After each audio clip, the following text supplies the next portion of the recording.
I mean, what right have they got? I'm not a criminal. Since leaving the army, I've kind of like, work in IT, so I develop algorithms and stuff like that. I mean, and I've kind of like created 3 companies. But the thing is, I've had a police officer asking me when I was, driving my SQ7 that whether I was a drug dealer or not. And I think it's absolutely abhorrent. There's nothing I can do. See, that's unacceptable. That is unacceptable, isn't it? Well, I mean, but these things do happen. I understand that. This is the point, right? I mean, in the work area, when I was in the military, I had to work 3 times as hard as my white counterparts to have the same level of promotion. I mean, now I don't care about this because I love working hard. But that is the systematic well, I mean, this is your reality and your lived experience, and I get it, Daniel. Listen, thank you for sharing your experiences with me. Red, I'm sorry I haven't got time to get to you. Appreciate all the calls this morning. I'm back again next weekend for Weekend Breakfast here on LBC. Take care. Have a great Sunday. Coming up in a couple of hours, Majid Nawaz will be here on LBC. Next, though, it's Nigel Farage. Thank you, Andrew. From tomorrow, groups of up to 6 people can meet outdoors and primary schools will begin to open up as lockdown eases. However, England's Deputy Chief Medical Officer, Professor Jonathan Van-Tam, said the UK is at a dangerous moment, while 26 senior UK academics and health officials warn Boris that trust in the government has been shattered this week. With beaches packed, parks full, tell me, is it too soon to ease the lockdown? Call me on 0345 6060 973. You can text to 84850. Tweet using the hashtag Farage and LBC at LBC Plus. In the United States, Trump withdraws from the World Health Organization. On your radio, on Global Player, and Play LBC. Leading Britain's conversation. This is LBC. From Global's newsroom, I'm Bill Overton. The Foreign Secretary insists steady progress is being made in bringing down the transmission rate of COVID-19.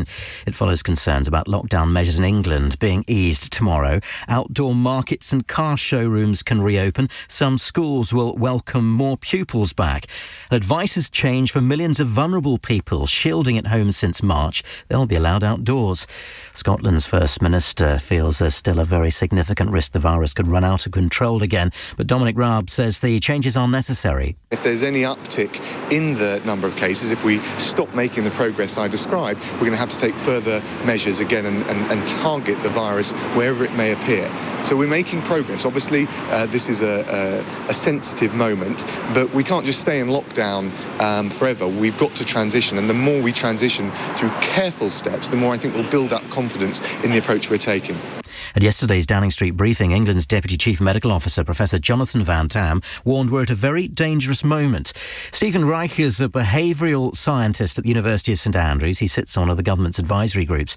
He's stressing these changes aren't a complete relaxation. It's a little bit as if there's been a snake, a poisonous snake out there, which has been biting us. And we've got to the point we have our foot on its neck. But if we relax and we take our foot off its neck, then it will rise up and it will strike us again. Police and protesters across the United States have clashed again for a 5th night following the death of George Floyd. Demonstrations have spread to more than 30 cities, cars and buildings set alight, shops looted and at least 2 people dead. A police officer sacked over the unarmed man's arrest in Minneapolis is facing a murder charge. Mostly peaceful protests turned to violence, including in Los Angeles. Conan Nolan's reporting there for NBC. I don't think police were anticipating the kind of ferocity and violence that they saw. Demonstrations that were peaceful in the daytime. As it gets closer to nightfall, though, there's an element that starts to tear away. The government's allowing professional sports to pick up behind closed doors from tomorrow. Horse racing at Newcastle will be the first meeting since mid-March. Less well-served, though, is Wales, the only country in Western Europe now where tennis isn't allowed. A letter's been sent to the First Minister there asking for urgent clarification. The CEO for Tennis Wales is Simon Johnson. It's been pretty devastating for people obviously working and playing the sport. It's pretty frustrating that you've got these fantastic outdoor tennis facilities in local communities across Wales you and I just aren't allowed to access. What we're calling on the government to do is to just make the changes needed to allow people to use tennis as a great form of exercise, to jump on court with all the social distancing measures that we've got ready to go. The weather fine, dry and very warm again. A breezier day for Wales and in the south. Sunny spells right across England, Scotland and Northern Ireland, though, and a high of 26 degrees. From Global's newsroom, you're up to date. Helen is dreaming of fighting a flock of 40-foot flamingos. But in reality, she's helping fight COVID-19 in her sleep. Like thousands of others, she's joined the Dream Team. By using the Dream Lab app, they're helping scientists speed up the search for potential treatments. I'll fight you. Keep fighting, Helen. Search Vodafone Dream Lab and join the Dream Team tonight. Dream Lab app is owned by Vodafone Foundation, an independent charity. Registration number 1089625. Full terms at vodafone.co.uk/dreamlab. This is LBC from Global, leading Britain's conversation. The Nigel Farage Show.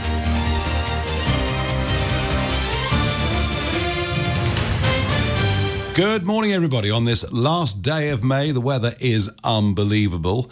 As from tomorrow, street markets will be open, car showrooms will be open. We'll be able to meet up in groups of 6 people and have barbecues, provided we maintain social distancing. Odd, isn't it, really, that they announced that we can do all of these things on Monday ahead of one of the nicest May weekends, weather-wise, I can ever remember. My impression, certainly having been out and about yesterday and visited a couple of beaches on the south coast, is that we've pretty much eased lockdown already. I think fear of contracting coronavirus has really ebbed away to a huge degree, maybe to a level at which we're complacent. I don't know.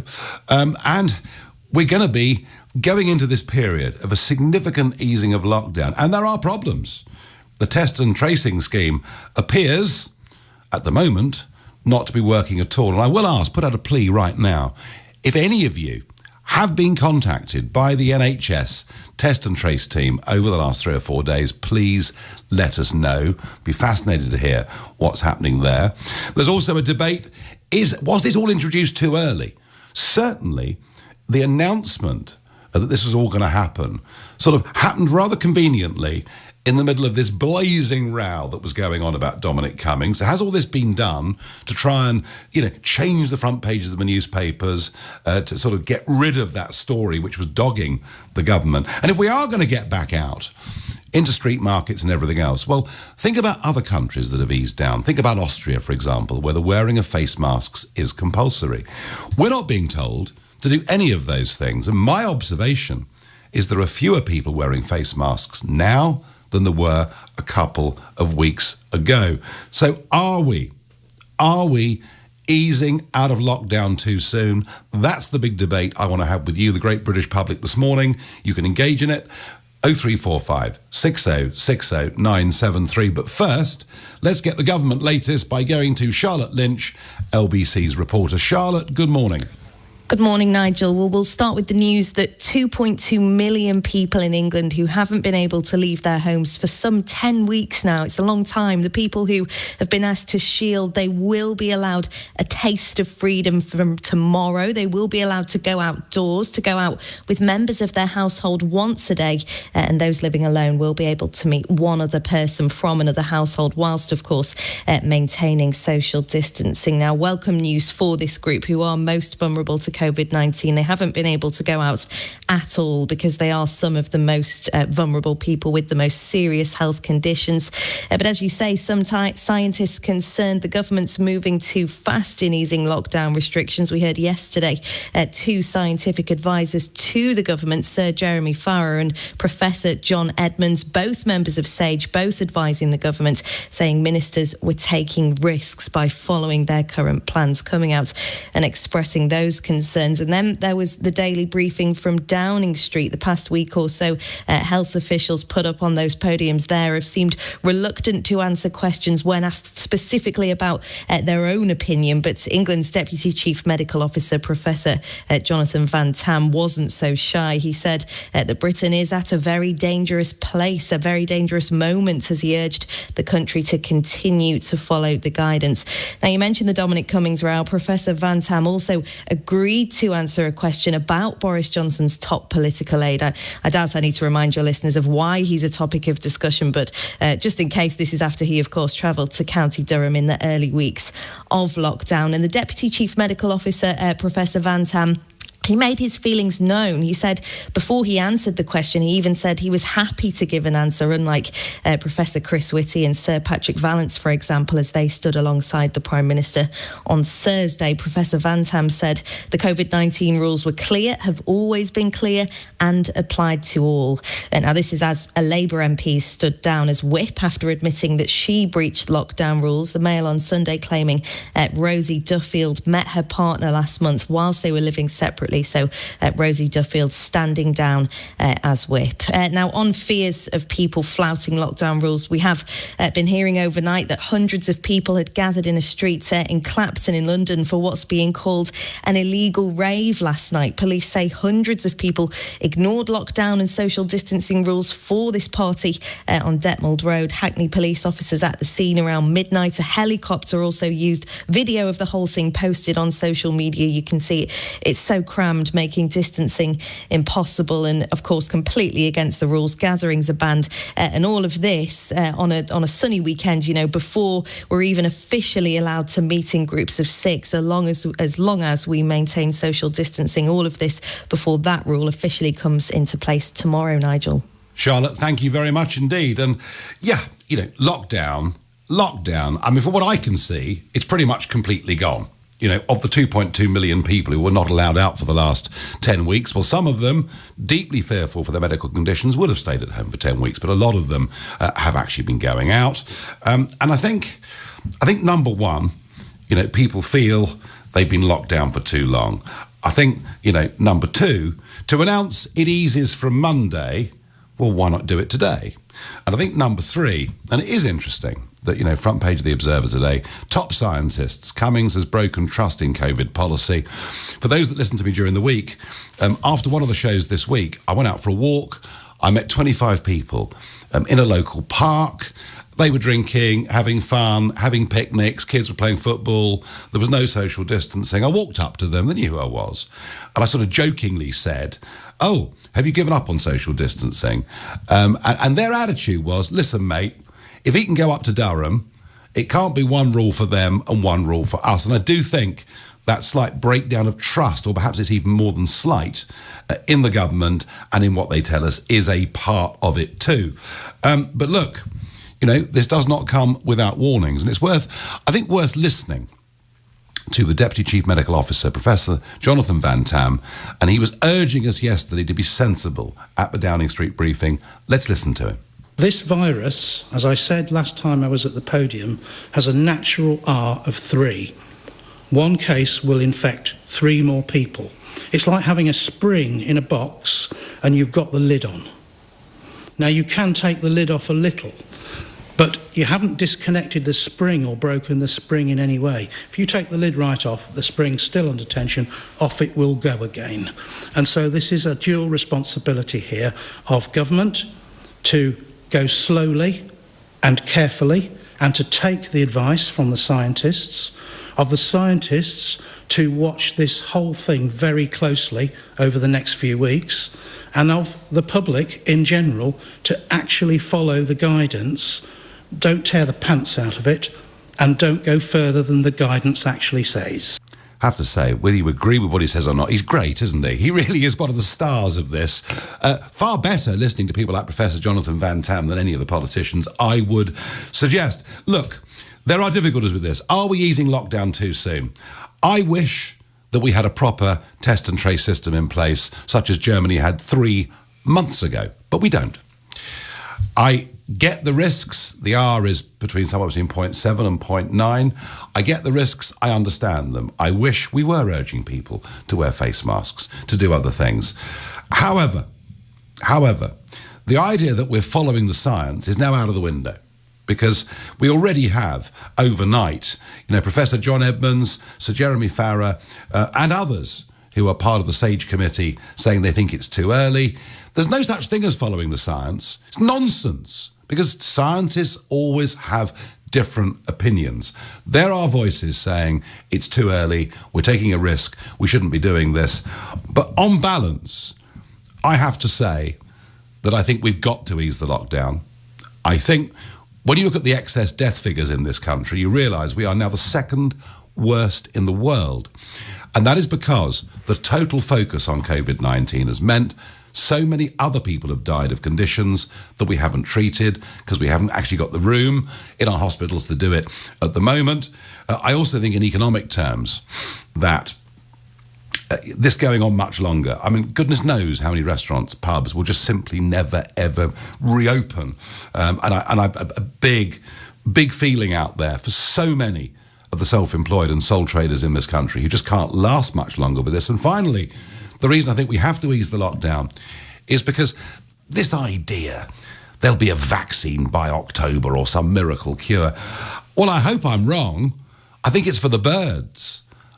I think we've got to learn to live with this virus, and that will mean behaving responsibly, which many over this weekend have not. So is it too early to ease the lockdown? On balance, no, I don't think it is. I think we have to do that. I believe we have to get on with the rest of our lives. Tony in Solihull says, lockdown ended a month ago. It's a farce to suggest we're in lockdown now. Brian in Torquay says it's all going to go pear-shaped. It's too soon. And in 3 weeks, it'll be worse than ever. Let's go to Chris in Hertford. Chris, good morning to you. Good morning, Nigel. Thank you for taking my call. I personally feel as though if we don't ease lockdown, then there is, I think, more potential risks.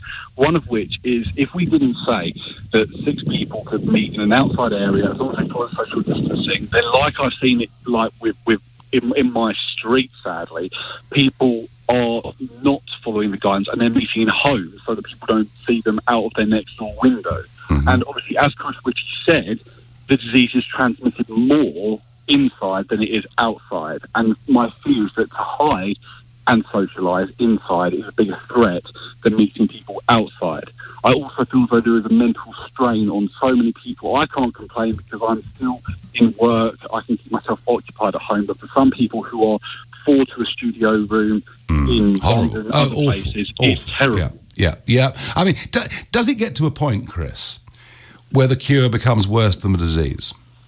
Well, this is just it, because I mean, what I'm dying to know is obviously we have an awful death rate, and that is absolutely terrible. And you know, my heart goes out to everyone who has suffered with this and people's families who have suffered.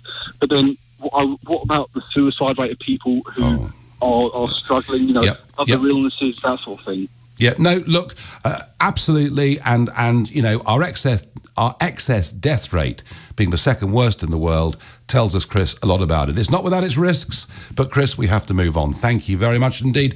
In a moment, we'll talk to Professor Carol Sikora, who told us on this very radio show 7 or 8 weeks ago that we were past the peak. We'll get his view, whether he thinks it's too early or not to ease lockdown. But for now, this is the Sunday edition of the Nigel Farage Show here on LBC. And it's 10:15.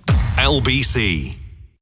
Leading Britain's conversation. James O'Brien, Monday to Friday from 10 a.m. If it hasn't happened already, I bet you a quid it happens by tea time. Yeah. Someone will say, well, if supermarket workers have to risk their lives and take risks that they don't want to take, then so should those blinking teachers, which is the definition of arguing that 2 wrongs make a right. But since when did that stop the right wing? LBC with gov.uk business support. Find out the current financial support available for your business. This is LBC. A little flexibility can go a long way. So, if you're a Churchill customer and you need to change your policy, we've removed all fees to do with COVID-19 amendments, whether that's across motor, home, or breakdown. Oh yes. Doing whatever we can to help you chill. Churchill. Visit our website to find out more. Conditions apply. Underwritten by UK Insurance Limited. Hi, I'm Ala Jones, and I hope you'll join me for my new podcast, Oh My Goodness. We'll be celebrating the good news we rarely hear, hailing unsung heroes and bringing you selfless acts of kindness that make your days just that little bit happier. Oh My Goodness, with me, Ala Jones. Listen now, wherever you get your podcasts. If you could send flowers to anyone right now, who would you send them to? I met my friend Maeve 6 years ago at university. She is my bestest friend and we now share a flat together. I'd send her the flowers just to say thank you for being there for me on my good days, but also on my toughest ones too. Why not add a little zing to someone's day with beautiful bouquets and letterbox flowers? Zingflowers.com. Amazing every time. Life admin. We all put it off. But switching energy supplier is so easy, it won't even make your to-do list. Sign up to Bounce and we'll automatically switch you onto the best deal from one of our carefully selected suppliers. That's one less thing to worry about. Bounce onto a better deal at switchwithbounce.com. Being Lidl on price matters now more than ever, but we're still big on quality, big on the big shop. From award-winning nappies to award-winning fruit and veg, from fresh British meat to hundreds of big brands. We're here for your everyday essentials and to help make time at home special. Now that's big on quality and always Lidl on price. Subject to availability, selected stores excludes NI. Leading Britain's conversation. LBC, The Nigel Farage Show. About 7 weeks ago on this Sunday morning, I had a guest on the show who told us we were past the peak. And that guest was Professor Carol Sikora, CMO at Rutherford Health, founding Dean and Professor of Medicine at the University of Buckingham, and ex-director of the World Health Organization Cancer Programme. And I'm very pleased that Carol Sikora is back with me this Sunday morning. Good morning to you. Good morning, Nigel. Well, your prediction of us being past the peak, I think, was pretty accurate, really. It really was. On the basis of that, is it right that lockdown is being eased to quite a significant extent tomorrow? It is. People are nervous. We've been brainwashed by a very effective programme by the government to really protect the NHS, stay at home, all the rest of it, save lives. And it's classical brainwashing techniques. And some people are really profoundly disturbed, I can see. You just need to look where I live. You go out and look in the supermarket queues. People, especially older people, they're very frightened indeed. And part of lockdown is going to be psychological, to try and get people out of it, to become normal again. Forget the new normal, it's the old normal. We've got to go back at some extent. At the same time, we've got to monitor what's going on. And our monitoring in this country has been poor when we this is testing, compared to many other European countries, and certainly to Singapore and Korea and even China, who started this all off. So in a sense, we are easing. Car showrooms open, quite a lot of primary schools opening tomorrow, all the rest of it. But it would be so much better, wouldn't it, if the test and trace programme was up and running and fully in place? It would, and quite frankly, I think it's shambles. I mean, at the yesterday, the key question that was asked by a member of the public to the minister that was presenting yesterday, how will I know if a contact tracer phones me it's not spam? And there was sort of a bit of shuffling of papers. We've got processes in place. And what are the processes? And there was no answer to that. No. And I think that's the key thing. We're all used to spamming fraud for bank accounts. This is open to complete abuse. I could have a call now from a contact tracer. I've got to go into isolation for 2 weeks. I ask, well, who did I contact then? I can't tell you because it's anonymous. So how do I verify this? I know. And the potential here for all sorts of scams and abuses too. Now, looking at the excess death figures, it would appear that we are the second worst country in the world in terms of death per million. Are we? I mean, cancer. I know cancer is your absolutely, specialist area. Is this right that cancer diagnoses are down by about 70%? Absolutely, and that's really why I started right at the beginning trying to say that the government strategy is throwing cancer patients under the bus, and we've got to protect them because there could be more deaths from cancer. The problem with COVID deaths is that the way we're counting them in this country is making them seem worse than they really are. And in fact, when you look at the daily death rate at the moment, it's actually lower than average. Every day, 1,750 people die in the UK. At the moment, the rules were changed about 6 weeks ago into this crisis to allow a single doctor to certify death without seeing seeing the patient for 4 weeks, which is unusual. And a lot of so-called COVID deaths, I've certainly had patients with cancer that were expected to die, but they'd been labelled as COVID deaths. So we're seeing an exaggerated proportion compared to Germany, which has the lowest death rate, which is doing it in a very scientific way. But we can't avoid the fact that excess deaths are, much, roughly 60,000 excess deaths in total. That's what it's going to end up, I'm sure. When we get to the end of the year, or to September, we can look back and we can see in April there was a peak, in May it carried on, and now it's going right down. And the doomsday people who say, well, it's going on, some of these, there were 212 yesterday, some of those would be from other illnesses, and would have happened roughly at the same time in the same place. So it's very difficult, this. And as we come out of it, we can look back and actually collect the data. And I think it'll be about 60,000. The problem is if we don't get the NHS started again for cancer, heart disease, mental health, and all the things it does, we'll be stuck with more deaths down the line from those illnesses.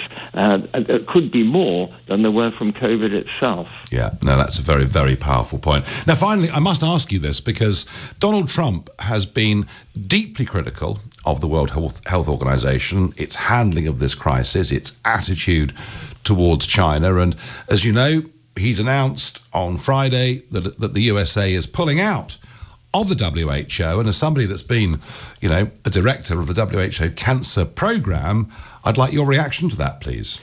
So I'm saddened by it, because although the WHO does have some problems, it's heavily bureaucratic, it's political correctness gone mad.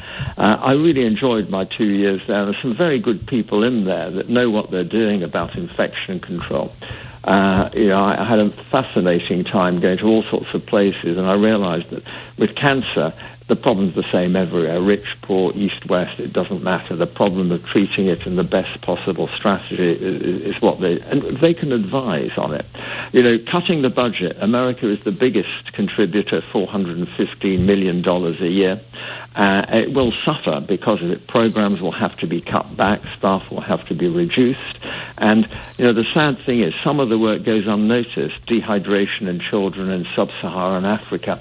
It saves lives every day for probably less than $5 a life. It's the most effective health intervention in the world. But of course, if it reforms, I know Donald Trump, and if it reforms, he will announce that America's rejoining it. Is it capable? You said yourself that it's overly bureaucratic, its political correctness gone mad.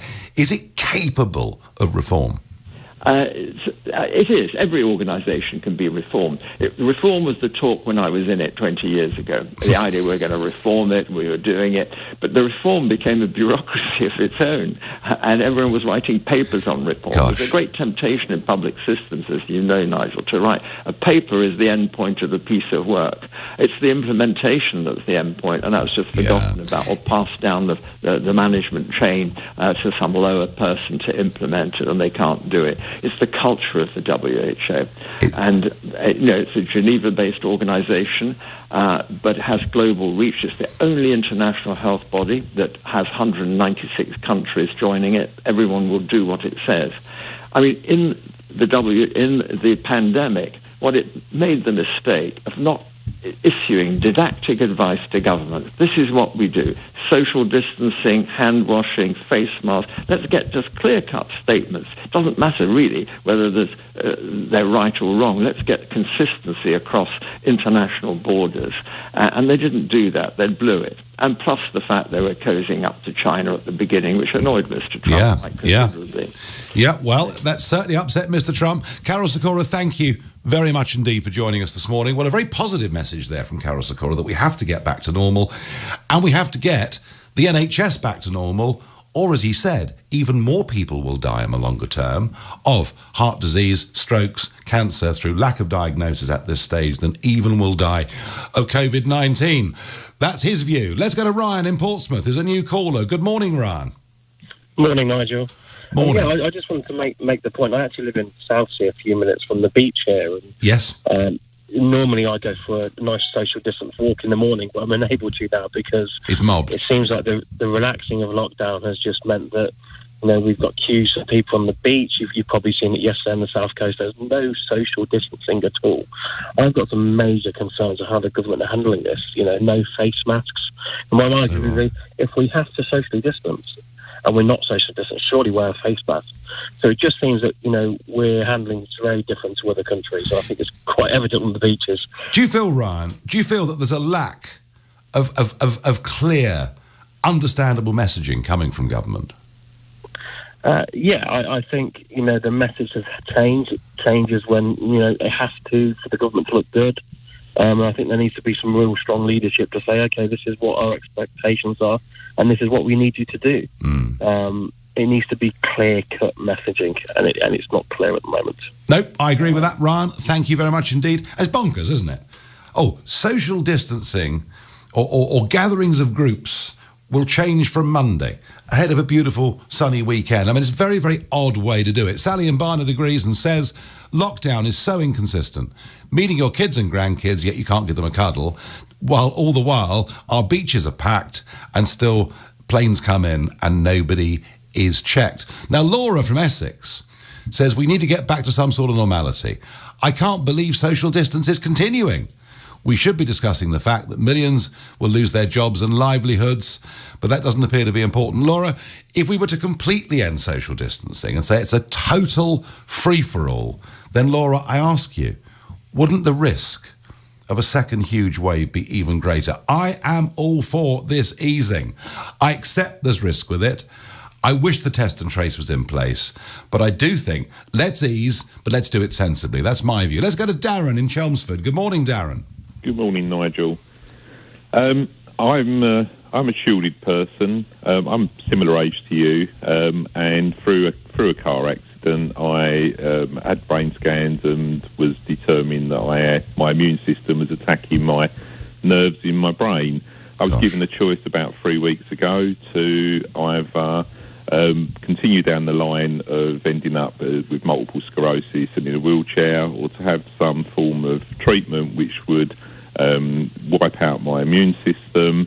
And I was told by the consultants that the option is mine, but if I catch the virus, it's a death sentence. I'm traditionally a conservative and traditionally economically minded and would agree with the easing of the lockdown. But when you're given the choice that you could, if you get it, you could end up dead, it changes your attitude. And I'm sure there's lots of people in the country that have got similar conditions where they're having steroids to remove their immune system, and until there's some sort of what's it called? Vaccine or vaccine. Yeah. Then I've got to continue to either reduce my immune system, which means I'm susceptible to everything, or to develop multiple sclerosis. What do you do in this situation when you see people out and about and they're not helping to bring the numbers down so that it can be controllable? Well, I suppose, Darren, you find yourself having to stay in a form of isolation, don't you?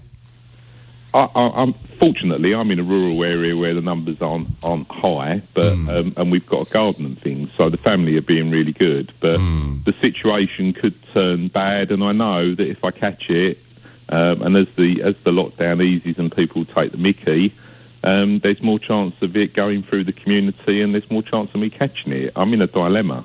Yes, no, you're in a dilemma, and the government's in a dilemma, Darren, because they've got people like you to think about, and there are lots of them.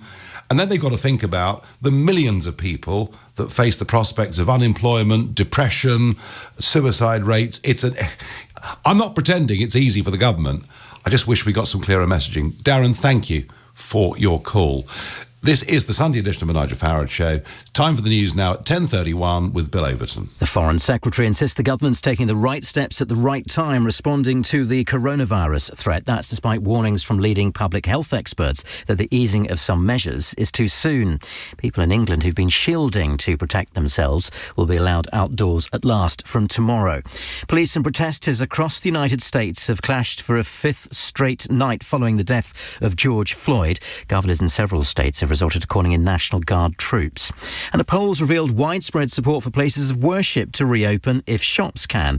Half of those surveyed by Comres agree it's unfair to impose the current July deadline for churchgoers. The weather, sunny spells and warm again. Breezy in the south, cloudier to start at least for parts of northern England, Scotland and Northern Ireland, and a high of 26 degrees. This is LBC. From ordering groceries to sending gifts, you're probably shopping online more than ever. So rest assured that when you pay with Visa, you're protected by Visa's fraud prevention technology. And if something does go wrong, Visa's zero liability policy means you could get your money back. Search Visa. How you pay matters. Terms apply. Life's worry list has been too long recently. And as an insurer, we're here to shorten that list, not to add to it. So if you're a Churchill customer and need more flexibility in paying your premium, call us. And flexibility is what you'll get. Oh yes. Doing whatever we can to help you chill. Churchill. Visit our website to find out more. Underwritten by UK Insurance Limited. Introducing Sky Nature.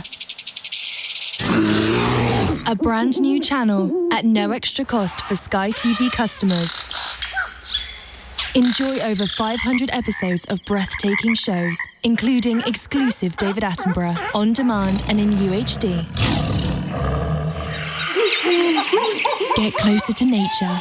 Sky Nature. Available now. See sky.com for terms and conditions. You could save money on your energy bills when you auto-switch with one of Bounce's carefully selected suppliers. Go to switchwithbounce.com. It's marvellous. I have a trendy moustache. It's musical. I dropped a theremin on your car. It's a podcast. What's a podcast? Never mind. It's David Williams' marvellous musical podcast. And with a fun quiz for each episode, they're perfect for keeping the kids busy over the next few weeks. Watch me play this triangle. Download the quiz pack now at marvellousmusicalpodcast.com and listen on Global Player or wherever you get your podcasts. On your way now. Helen is dreaming of fighting a flock of 40-foot flamingos. But in reality, she's helping fight COVID-19 in her sleep. Like thousands of others, she's joined the Dream Team. By using the Dream Lab app, they're helping scientists speed up the search for potential treatments. I'll fight you. Keep fighting, Helen.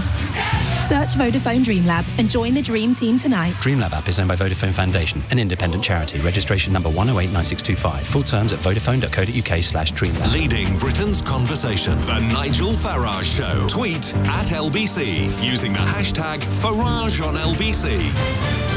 And as part of this easing of the lockdown, it is a big day tomorrow in England for many of our schools. As many as 90%, I understand, of primary schools will, in some form, be opening tomorrow. Although, of course, many of them have been open for the children of key critical workers.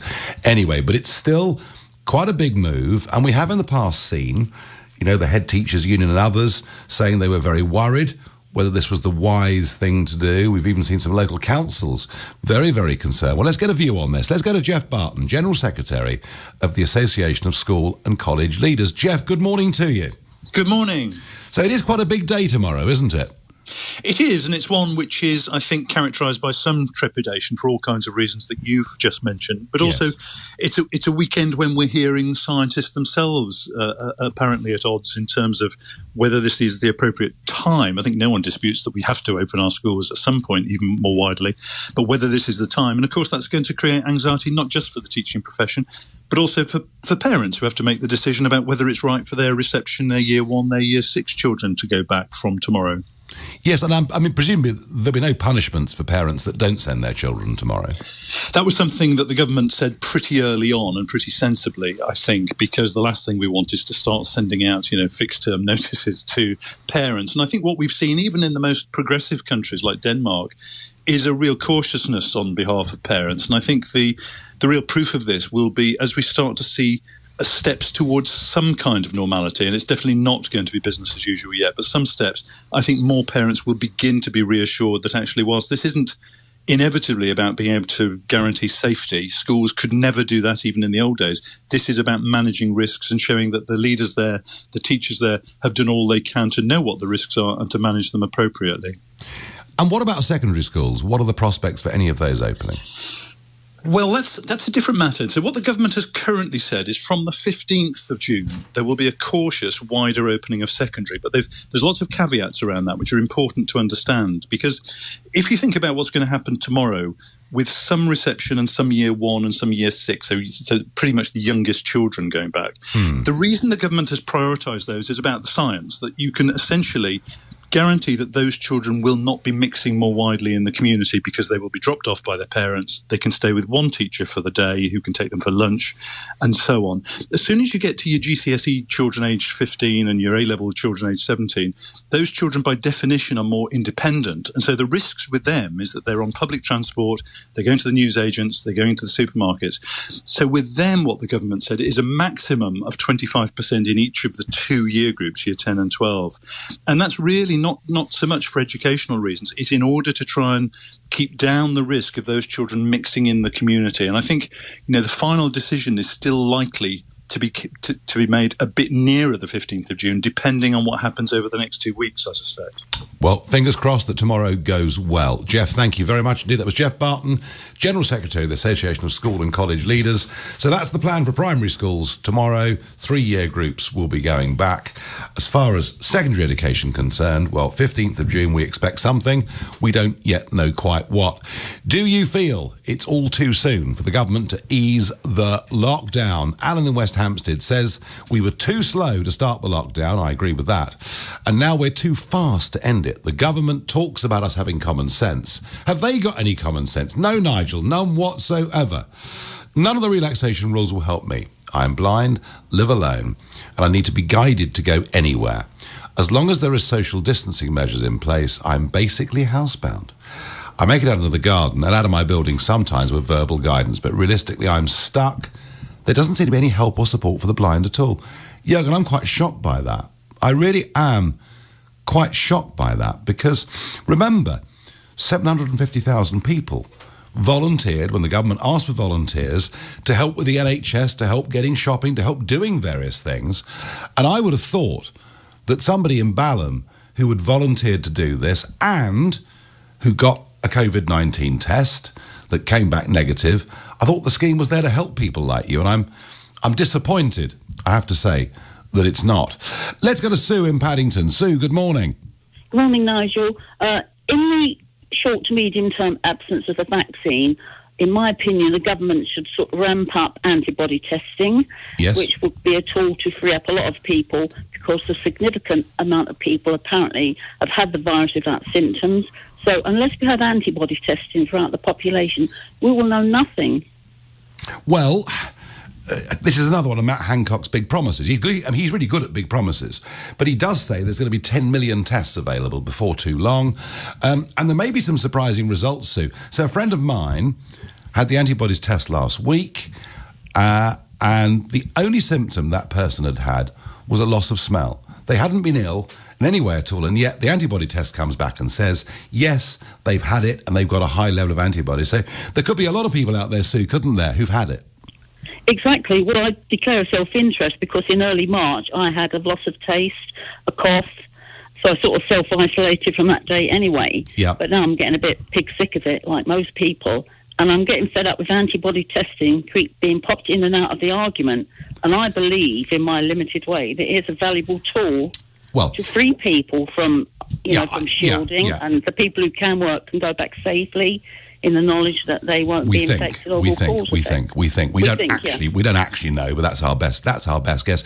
So I would be happier if the test and trace scheme was in place, if antibody testing was. I'd be happier if we were properly in control of this. We're not, and therefore easing lockdown is a risk. And yet, I still think we have to do it, Sue. We do, absolutely. And Nigel, can I thank you for your work in the Channel? Oh yeah, well let me promise you one thing, Sue. That is an issue that is not going to go away. Sue, thank you. Let's go to Barry and Burton-on-Trent, a new caller to this show. Barry, good morning. Hey, Beertown-on-Trent, Nigel. Beertown-on-Trent. Well, are they still brewing up there? They are, just about, yes. Carlsberg have taken over Marston's, and we're a bit concerned about that, but hopefully Pedigree will still flow. Well, I have to tell you, Barry, that one of my local pubs, and they've been doing it for weeks, and I was down there yesterday at 5 o'clock on the dot with my empty milk plastic containers, and they tell me sales are very good. So, yeah, let's think about the brewers of Burton. Now, Barry, are we ending lockdown too quickly? No, I want us to go about pubs if possible. Right? Well, no, that's fine. We'll do that a different day, Barry. But although I get all right. Okay, I'll tell you what. I'll give you a free pass on this. When should the pubs open? Right, 4 pubs in our parish. All are closed at the moment. Yep. Okay, they're all Marston's pubs. Okay, I don't know what's going on down at Marston's. I can't get any pedigree in the Co-op. I can't get any pedigree in Lidl. I'm desperate for some pedigree. Okay? Hopefully they'll send me a carton now. Anyway, what we need is the landlords need to show some enterprise. If the pubs have got a beer garden, if they've got a car park, you just come in, you phone in, you do your order, you phone in, you ask what you want, you come in, you get your order, you get a time slot, you pick up, and you pay electronically. I mean, what is the problem? Enterprise. Where's British enterprise? Well, Barry, as I say, one of my local pubs is doing this and doing very, very well. I've got another friend of mine who's a publican.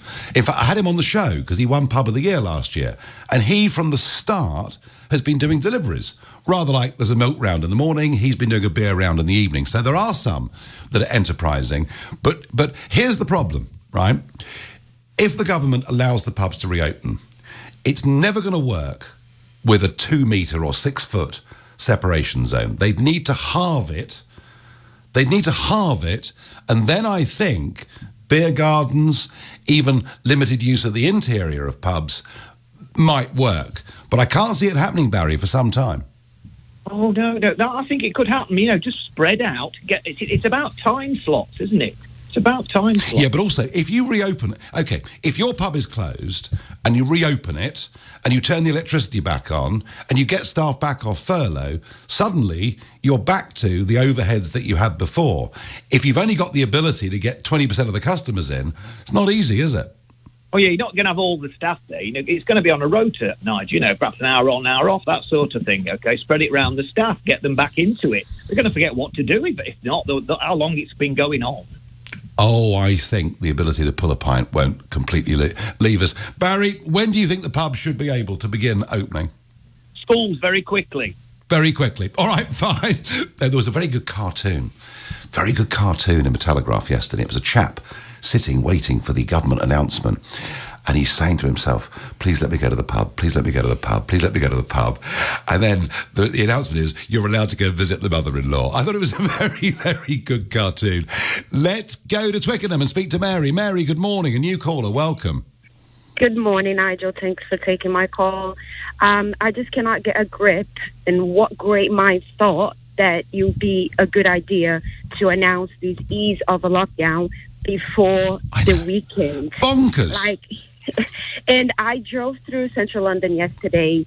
People queue up when they're outside the shops. But once you get into the shops, they do not observe social distancing properly. I had to tell a lady that was pregnant, I say, I'm sorry, but you're not social distancing. And just so you know, I did see some pubs open. People couldn't go in. They were picking up their beers from the door, and they had some tables 2 meters apart where people could sit. Did they? So, yes. So we're beginning to see a sort of opening of pubs then. That's what you've seen, Mary? Yes, I have observed one pub at least near Green, like a common green, and they were serving people.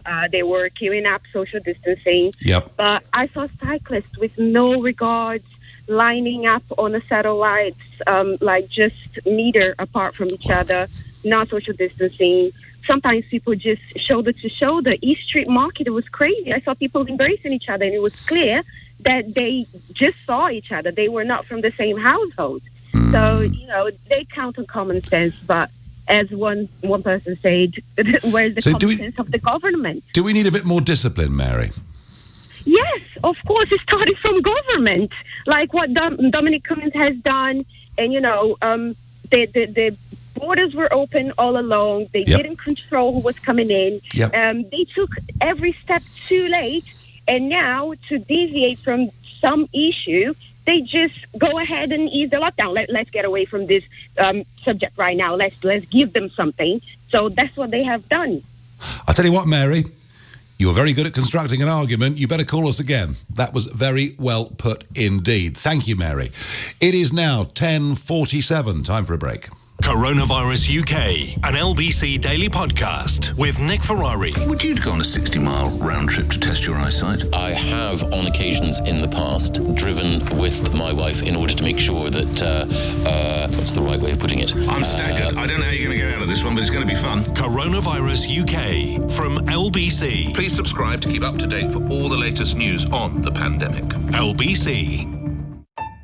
If you could send flowers to anyone right now, who would you send them to? My best friend lives across the other side of the country to me, and I rarely get to see her, so I would love to send her flowers to brighten up her day. Add a little zing to their day. Zingflowers.com. Amazing every time. Welcome to a whole new look history with Sky History. I'm going to take you on a journey. You can expect more than ever before. Go big or go home. More quests. You're holding a piece of history right there, man. More skill. We're men of action, not men of words. More reasons to smile. It's all true. And even more explosive shows. Because we're not just showing history, we're making it. Sky History. Available now at no extra cost for Sky TV customers. See sky.com for terms and conditions. It's time for some truth. Time to settle once and for all that nagging doubt about whether you've been missold. If you've lost money on a stocks and shares ISA or investment bond sold by a bank as a claims management company, Goodwin Barrett could get to the truth and deliver you compensation. You could do all this yourself and refer to the Financial Ombudsman for free, but there are so many other things you may want to do with your time.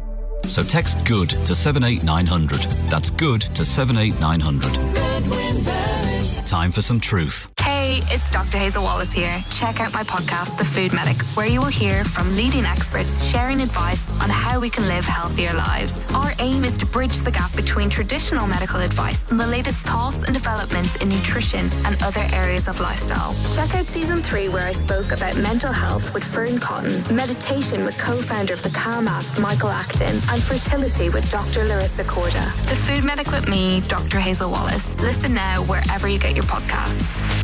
Now you can book a personal shopping appointment online. The Furniture Village sale for your home in one. Shop safe. At HMRC, we're working hard to fight tax scams during the coronavirus pandemic. Here's how you can also protect yourself. Be alert. Think before parting with your information or money. Be calm. It's okay to refuse requests. If you feel rushed, it could be a scam. Be secure. Tell HMRC and your bank if you think you've been a victim. Remember, if it doesn't feel right, it probably isn't. For more information, search scams on gov.uk. The Nigel Farage Show on LBC. Are we easing lockdown too early? Look, I don't think we've got much choice, but how we do it is important. Now, Darren in Weymouth raises a point that I think will be a big concern to many in our beauty spots, in our coastal communities. He says the easing of lockdown, allowing people to move anywhere, is flooding holiday areas with tourists. The next spike has the potential to happen in these areas, and the NHS lacks the infrastructure to cope in these smaller districts. Darren, I get it, and this is very much backed up by Michael, who lives in Herne Bay, who says, I had to drive to Margate this morning. The traffic is horrendous. When I reached Margate, the beach was already half full. Give it a few hours, it will be absolutely packed with people enjoying the weather. I do feel a bit sorry for the seafront shops and pubs who could be making a great deal of money, as they could have done yesterday too. Yeah, Michael, that is true. But did you see those scenes from Durdle Door yesterday? Durdle Door in Dorset on the Jurassic Coast, one of the prettiest places in the whole country. And there were people there tombstoning, jumping off high cliffs into the sea. They got injured. Helicopters had to land on the beach, and that meant thousands of people at two ends of the beach were literally corralled together. I mean, I don't know, about 6 feet apart. They weren't even 6 inches apart. The selfishness of some. Huge cost to the emergency services. So, look, things are going wrong out there, and some people appear not to give a damn about social distancing because the fear of contracting this virus has diminished to such an extent. Becky in Coventry is a new caller. Good morning, Becky. Hi, Nigel. Good morning. So are we moving too quickly? Well, I'm concerned about the effect of easing the lockdown what it will have on diabetics. According to the news, up to 1/3 of people who have sadly died of COVID-19 had diabetes. The government hasn't certainly, mentioned... yeah, 1 in 4 I read, but it could be as high as 1 in 3, but the government hasn't mentioned diabetes since that news flash. And I don't really know what to do, because we're not in the shielded group for some reason. So what do we do now that the lockdown is easing and people are going out into the community? There's up to 4 million people with diabetes in the UK. Doesn't this depend to some extent, and I'm not a medical expert, Becky, but doesn't it depend to some extent whether it's type 1 or type 2? It can do. Apparently the numbers for type 2 is higher, but that's because only 10% of diabetics in the UK have type 1. If you have type 1, you're 3.5 times more likely to have ill effects from COVID-19. I'm a type 1, so I've self-shielded from my own choice because the government didn't include diabetics in the list. So I decided to do it. But I feel sorry for those up to at least 10,000 people who've died, who, you know, perhaps if they'd been warned of the dangers, might not have gone out into the community. Yes, Becky, but ultimately, whatever government says, in the end we have to make our own minds up how to react and how to behave, don't we? Yes, and that's what I did. Yeah. Well, probably very, very sensibly. Becky, difficult. I mean, the person to ask that to is Ian Dale, really, you know, who follows me during the week, because Ian is type 2 diabetic. I'd be very interested. In fact, I will put a note in and ask him to comment on this tomorrow on air, Becky. So you get a better answer from him than you'll get from me, and thank you. Now, we're off now to Barrow-in-Furness to speak to Eddie, who's a new caller. Eddie, Barrow has had a very, very tough time with COVID-19. It has, to be honest. And I say, by the way, good morning, Nigel. Good morning. It is, from my opinion, I'll be honest, a bit of a laughable situation. And when I mean laughable, I don't mean in the funny sense. No. We have, obviously, as you're aware, 99% of the country are the highest COVID in the area. Yep. And from my point of view, as a person that lives in the town and obviously goes around the town, etc., there's been no implementation of this lockdown. None whatsoever. In response to the comment a gentleman made earlier about reopening the pubs, etc., a local business owner, nightclub owner, has actually turned over his premises to a local food retailer, local business person, does fruit and veg and stuff, so that he can keep open because the local market was closed, so that he can obviously keep his business afloat, but obviously help the community. But in response to the lockdown, it's non-existent. People have just treated it like a paid holiday. I think some have, Eddie. Yes, I think that's right. And of course, the weather's made a bit of a difference too, hasn't it? Well, it has, yes. However, at the end of the day, you would expect, as you saw up and down the country, and again, I put this to Cumbria Police and not had a response, so it may be something you may want to do. But I put this to them that up and down the country, they were implementing the lockdown. And yet, for the first 3 weeks of the lockdown, I didn't see an officer anywhere. And bearing in mind my wife's a frontline worker, I take that very seriously. Have you seen a further deterioration in this, Eddie, over the last few days? I don't know. If I'm honest, it's been exactly the same as it's been. In fact, yes, I would say it's slightly worse. So could that be, Eddie? Could that be why Barrow has had such a high infection rate and become the hotspot in the country? In a word. Yeah, that people ignored this, didn't socially distance. Because there's been no implementation of the lockdown. Yeah, interesting. There's been nobody getting stopped to see why they're out. Yeah. And it's I say, from my point of view, people have just been treating it as like a paid holiday. Eddie, very, very interesting phone call. Thank you. And that may not be scientific, but Eddie lives in Barrow-in-Furness and says there's been no implementation, people have not been playing by the rules, and it does have the highest COVID rate of any town in the United Kingdom. And that's the message, isn't it? We're easing down, but we've got to do it in a fairly sensible way. Let's go to Sutton Coldfield and speak to Roger, a new caller. Good morning, Roger. Morning, Nigel. Are you happy that we're beginning to ease lockdown? No. OK, tell me why. We're going into this far, far, far too quickly, Nigel. Let me give you a scenario. We're in a country of blame. We've always got to blame somebody, haven't we? For whatever happens, it goes wrong and we blame somebody.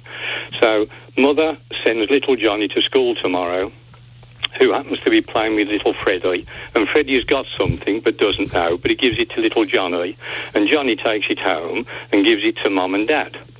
Mum happens to be a care worker, and Dad happens to work in a factory, and so it spreads. Now, when this spreads, who does Mum blame? Does she blame Boris for allowing the schools to open, who is going against Sage, who has said, don't open the schools? Some of Sage. Yeah, Liverpool are not opening schools, and Manchester are not opening schools. Does the mother blame the head teacher for allowing the schools, or does she blame the Secretary of Education? Does she blame the governors for allowing the headmaster to open the school? And I have been a governor, Nigel, twice. And if I was a governor in a school and I was asked a question, I would say, do not open that school. When I was the governor, my first and foremost interest in school was health and safety of child. Because if you haven't got health and safety, education's rubbish. You must have health and safety in a school. I understand the arguments that you make, and I see the worry of that scenario that you've just put. But we can't lock down forever, Roger, can we? Oh, I accept we can't lock down forever, but I found you on an evening show about 3 weeks ago, and I told you the Isle of Wight would not work that system. And it hasn't. And you said, do you remember? And you said, let's wait and see. Yeah, well, and we have waited, and it hasn't worked, has it? It hasn't worked. No, I get it. There's 160,000 people on the island. They needed 50%. I know, and they haven't got it. No, they haven't got it. Roger, I'm going to have to love you and leave you on time, but thank you for your call. And the fact the Isle of Wight hasn't worked is a big worry for the National Test and Trace Scheme. Coming up in the next hour, we will, of course, talk about the USA, where there have been riots going on in the big cities. We will also talk about Michel Barnier versus David Frost, the UK government against the EU government, as we reach a really crucial period in the Brexit process. And of course, we'll continue to take your calls on whether the government has eased lockdown too soon. Some, like Roger, very fearful that the spread again could happen very, very quickly. Others who say if we don't, goodness me, there'll be more people dying of heart disease and cancer and depression and other things. I think we've got no choice but to begin to ease lockdown, but we should do it sensibly and observe social distance. Let me know your view. 0345 6060 973. On your radio, on Global Player, and Play LBC. Leading Britain's conversation. This is LBC. From Global's newsroom, I'm Bill Overton. The Foreign Secretary Dominic Raab insists the government's taking the right steps at the right time to control the coronavirus threat. There have been warnings from leading public health experts that the easing of some measures is too soon. As well as schools and some retailers reopening tomorrow, now millions that have been shielding for the last 10 weeks are being told they can start going outside again, socially distanced, from Monday. Scotland's First Minister Nicola Sturgeon hopes people understand lifting restrictions now is a delicate decision. Politicians always have to make the decisions and make the judgments. It's not unusual for scientists to take different views, but from the perspective of accountability, I think it's very clear that scientists advise and politicians decide. For what it's worth, I agree with the opinion that has been expressed over the weekend that we've got to be very cautious. This virus hasn't gone away. Official documents reveal widespread testing and contact tracing of patients was stopped in March because Public Health England only had the capacity to deal with 5 people per week. Minutes from a meeting of the Scientific Advisory Group for Emergencies, SAGE, preceded a government decision to change tack and promote instead the message "Stay Home." The NSPCC is reporting an increase in the number of people asking for help since the start of the outbreak. It says more than 10,000 adults have called its helpline during the 7 weeks from when lockdown started on March the 23rd. Childlines carried out nearly 31,000 counselling sessions.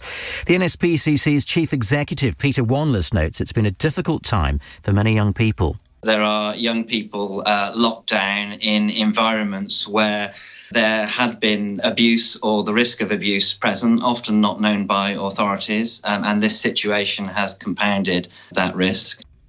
Boris Johnson's been warned by the EU's chief Brexit negotiator to keep promises made if he's still serious about reaching a trade deal. His comments in the Sunday Times precede a fourth round of talks this week. Britain has until July the 1st to seek an extension to the transition period. Michel Barnier says failure risks a double economic hit for the UK after the pandemic. The actor Michael Angelis has died, aged 68. He was well known for dramatic roles in series like GBH, but also for playing Lucien Boswell in The Liver Birds. His appeal stretching from the BAFTA award-winning Boys from the Black Stuff to narrating the Thomas the Tank Engine series, Thomas and Friends. Take a look around you, girl. We form the majority round here. Only some fellas are lucky enough to have wives who recognise that fact. Bertie was excited when he saw Thomas flying down the track. Want a race, Thomas? Beat Bertie?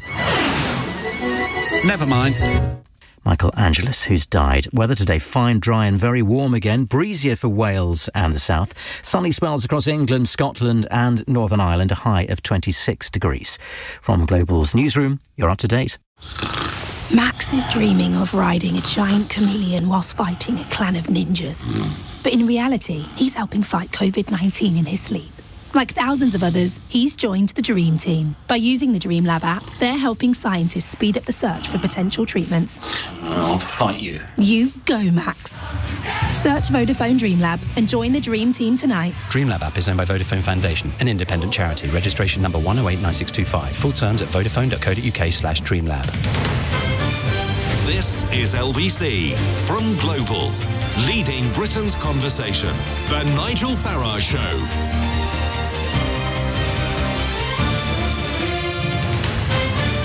Is the government easing lockdown too soon? Are they doing it as a political distraction from a Dominic Cummings row? Why are people in Sage disagreeing with it? There's a risk to this. Test and trace isn't working. It didn't work in the Isle of Wight, as Roger, our previous caller, made clear. I have to tell you, my confidence in Matt Hancock, anything to work, is pretty low. I hope I'm proved wrong. And yet, I feel we have to take the risk. Now, Barry was going on about pubs earlier. Alf in Halifax agrees. Why not? Have a pub queue observing 2 metre spacing, going round the car park, pick up your drink, pay contactless, go outside and rejoin the queue if another drink required. The problem is, Alf, where do people go?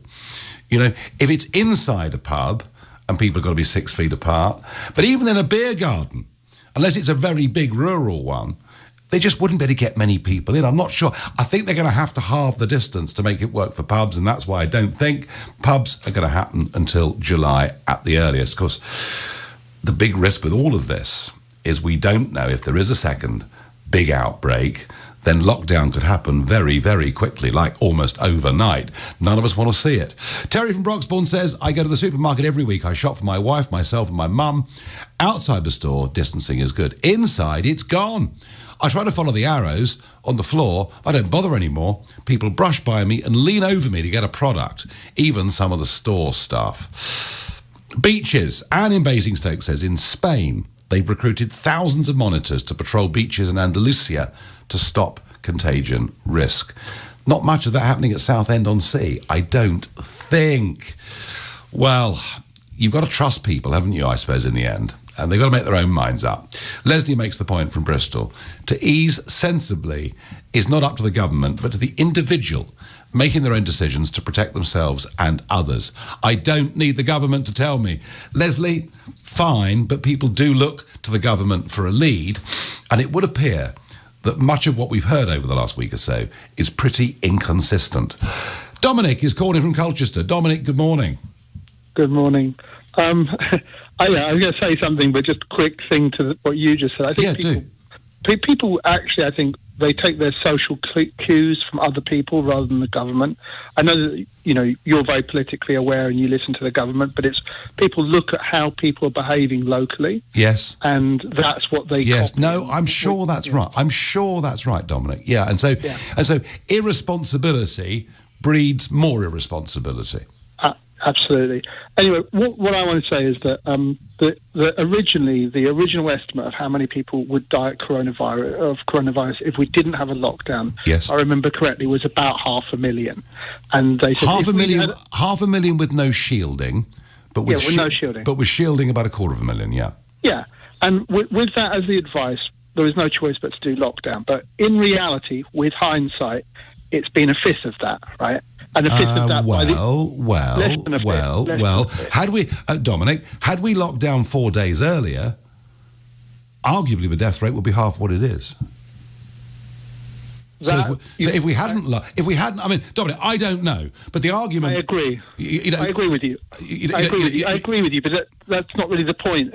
I guess the point I'm trying to make is that with hindsight, a lot less people died. Mm-hmm. And I think that the 500,000 was wrong, and I think the 250,000, which was how many they assumed would die with lockdown, was obviously wrong. So with hindsight, I think lockdown was wrong. No, Dominic, I'm gonna pick you up on this, right? Okay. So this was the Neil Ferguson modelling. He likes models, and it was 500,000 if we just did nothing, right? But if we said to those that are elderly, sick, vulnerable, you must shield, but the rest of the country get on with it, it would have been 250,000. All right, that is without lockdown. That's just with shielding. All right, it was that way round. As it is, we've had lockdown. The excess death figure is about 60,000, and that's the number I think that matters more than anything else. All right, I think you're right. I think my memory, as you say it, that sounds right. My memory's a bit faulty there, but so that all sounds right. But we've got a lot less deaths. Yes. But the thing is when your guy this morning said that there's 70% less diagnosis of cancer. I know. And when you look at things like heart attacks, where people just going and visiting their GP is so important in picking it up. Mm-hmm. And you get 170,000 deaths a year through heart attacks, 27% of all deaths. I just Googled it. So the point is that people just by not visiting their GPs, that's going to have a repercussion effect, which I think may well, with hindsight, turn out to be more damaging in the long term. People 3 years from now, Dominic, will be dealing with absolutely, with I get it, and I thought the way Carol Sikora put that this morning was very, very powerful. We effectively closed down the NHS for everything else apart from COVID-19. That's not quite right, but you know what I mean. And yeah, the excess deaths already warn us and tell us that that the effects of this, you're right, could last for several years to come. So, Dominic, is the pace of easing the right pace? Some countries are having negative excess deaths.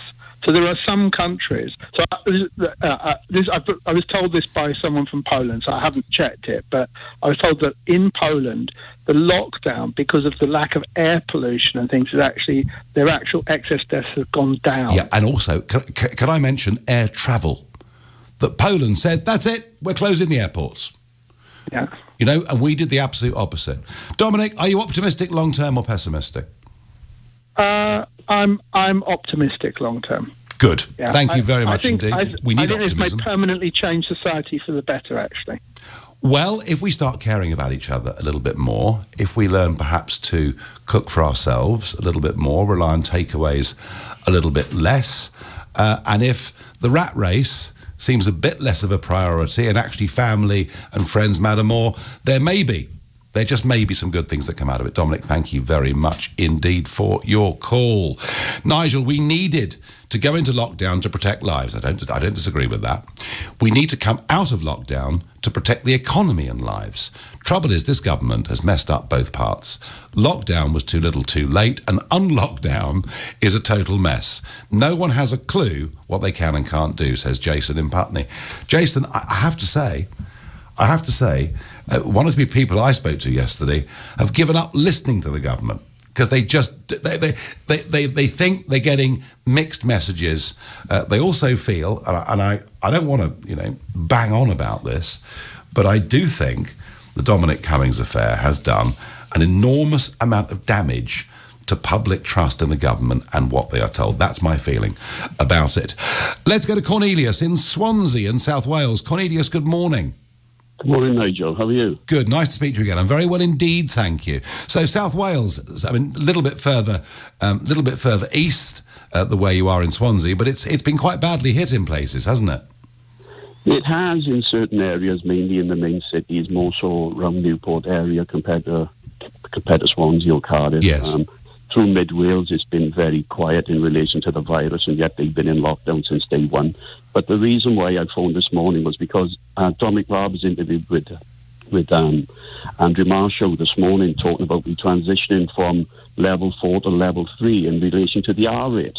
Yes. And yet the R rate, I feel, is an overview of deaths and infections throughout the UK, and that incorporates care homes. Now, people in care homes will not be queuing to catch a 77 bus to go to work tomorrow morning. And I don't understand why the R rate is a complete overview in relation to the spread of the infection. I know people in care homes should never be forgotten, and what's happened in care homes has been absolutely terrible, despicable.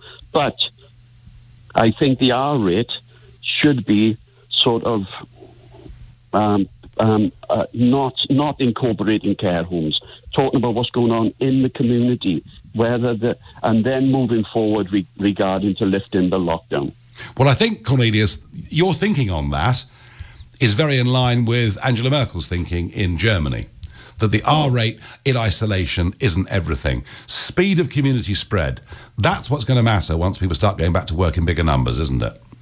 Yes, it is. But from day one, Nigel, our medical advisors have told the public that the majority of people catching this virus would be a minor illness. Not a serious illness, a minor illness. And yet the majority of people who are healthy are in lockdown. I know what they did in the beginning was to protect the NHS, and for the spread. The country is far more aware of the situation than when it first started. A lot of people got more common sense and awareness around them about social distancing and things. I honestly think it's about time the country moved on. Yeah, that's fine. And I agree with that. However, that does not mean that hand washing, good hygiene, social distancing, face masks and all of those things are not an important part of that easing. 100%. This is what I mean about the awareness of people, the awareness regarding the infection. Yeah. But we haven't got treatment. We haven't got a vaccine. The country can't be locked down forever. No, we've got to learn to open up, Nigel. Cornelius, we've got to learn to live with this virus, haven't we? 100%. 100%. Thank you for your call. And once again, another brilliant caller. I got to tell you, you lot that listen to LBC and ring in, you've got better points, more clarity, you're more thought through. Nearly all of you seem to be higher grade than half the cabinet to me.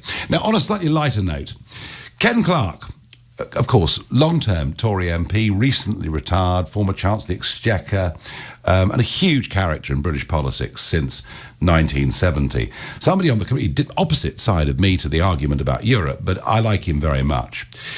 A neighbour asked him whether he needed any essential groceries, and he responded, a bottle of brandy, a bottle of Calvados and 6 boxes of cigars. They were Ken Clarke's priorities. This is the Sunday edition of the Nigel Farage Show here on LBC. It's 11:15. This is LBC. Leading Britain's conversation. Sheila Fogarty, Monday to Friday from 1 p.m. All of us in this situation have wanted to feel that we had some control over the safety of ourselves and our families. We really need to know the lie of the land. And if that control is taken away from you, certainly for reasons that don't make sense, then I can see why you're emotional. LBC with gov.uk business support. Find out the current financial support available for your business. This is LBC. A little flexibility can go a long way. So, if you're a Churchill customer and you need to change your policy, we've removed all fees to do with COVID-19 amendments, whether that's across motor, home, or breakdown. Oh yes. Doing whatever we can to help you chill. Churchill. Visit our website to find out more. Conditions apply. Underwritten by UK Insurance Limited. Being Lidl on price matters now more than ever, but we're still big on quality, big on the big shop. From award-winning nappies to award-winning fruit and veg, from fresh British meat to hundreds of big brands. We're here for your everyday essentials and to help make time at home special. Now that's big on quality and always Lidl on price. Subject to availability. Selected stores excludes NI. Hello, it's Dr. Hazel Wallace here. Check out my podcast, The Food Medic, where you will hear from leading experts on how we can live healthier lives. Listen now wherever you get your podcasts. It's time for some truth. Time to settle once and for all that nagging doubt about whether you've been missold. If you've lost money on a stocks and shares ISA or investment bond sold by a bank as a claims management company, Goodwin Barrett could get to the truth and deliver you compensation. You could do all this yourself and refer to the Financial Ombudsman for free, but there are so many other things you may want to do with your time. So text GOOD to 78900. That's GOOD to 78900. Time for some truth. Behind every inspiring moment and every person who changed the world, there's a story. Who's the heavyweight champion of the world? Introducing Sky Documentaries. Get the story behind the story with award-winning exclusive documentaries and over 100 titles on demand. A brand new channel at no extra cost for Sky TV customers. Sky Documentaries. Available now. See sky.com for terms and conditions. This is LBC, the Nigel Farage Show. Call 0345 6060 973. Text 84850. Tweet at LBC using the hashtag Farage on LBC. We're debating whether it's too early to ease the lockdown, and certainly some of you have said that you think that the messaging from the government is pretty unclear. Just got this from Anne Widdecombe, and bear in mind that it's a Sunday, and the churches are still closed for the first time since 1207. Cardinal Nichols, and he's the head of the Roman Catholic Church, Cardinal Nichols has just challenged the government as to why shops can open again, but not churches for private prayer. Seems to me on a Sunday that's a perfectly reasonable question. Now, we are entering a very important 4 weeks.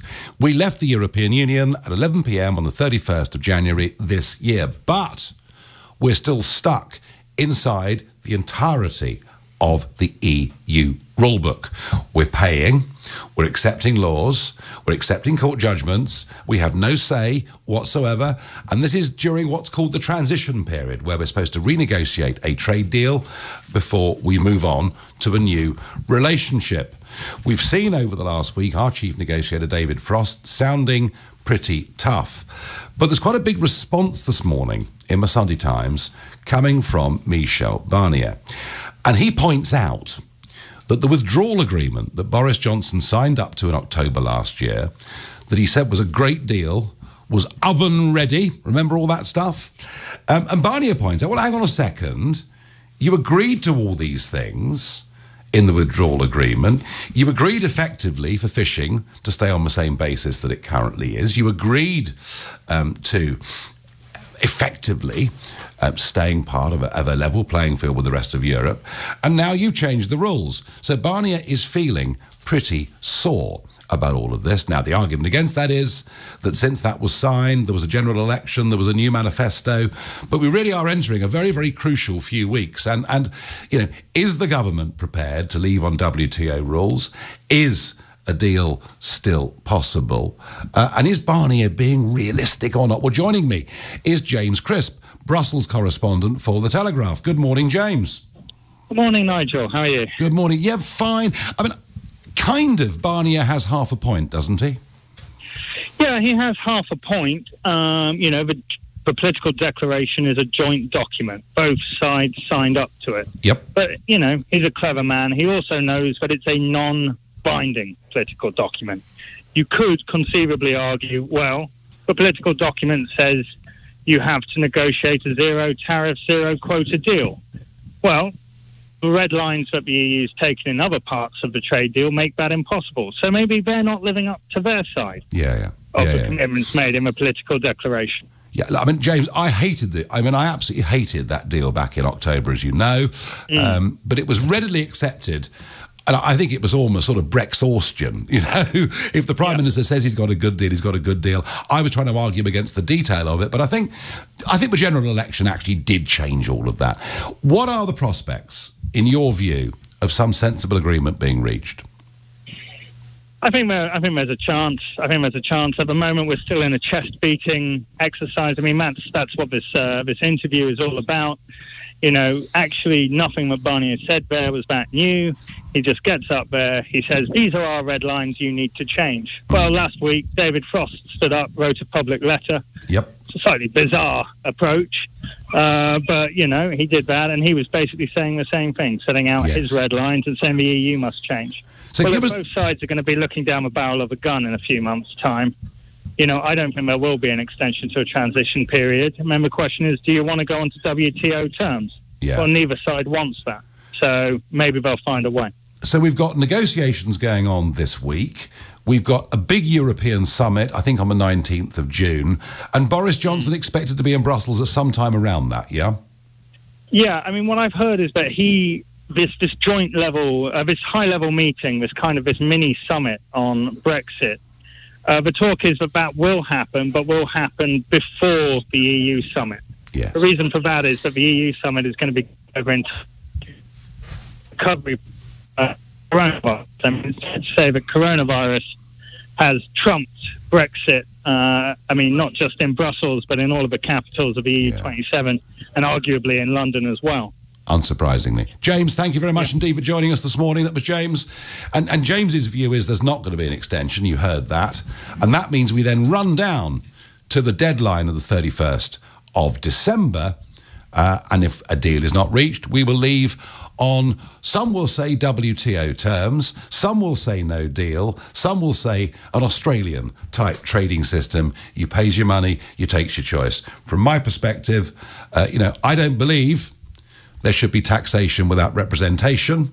I think to stay inside transition for a moment longer than the 31st of December would be a very bad thing for us. It would not allow us to negotiate any new arrangements around the rest of the world. It would drag us in to the European Union's next 6-year round of budgets, and we would still have some sense of liability if the Eurozone was to go bang. So I want us to be freed of it. I'd rather have a sensible free trade deal, but if in the end Barnier won't do it, he won't do it. Back to lockdown. Let's go to George in Redbridge, a new caller. Good morning, George. Good morning, Nigel. How are you? I'm all right. So schools, street markets, car showrooms. It's a big day tomorrow, isn't it? It is indeed. And do you know what I'm noticing? I kind of wanted to refer back to some of the stuff that was talked about previously. Of course. With regards to Dominic Cummings.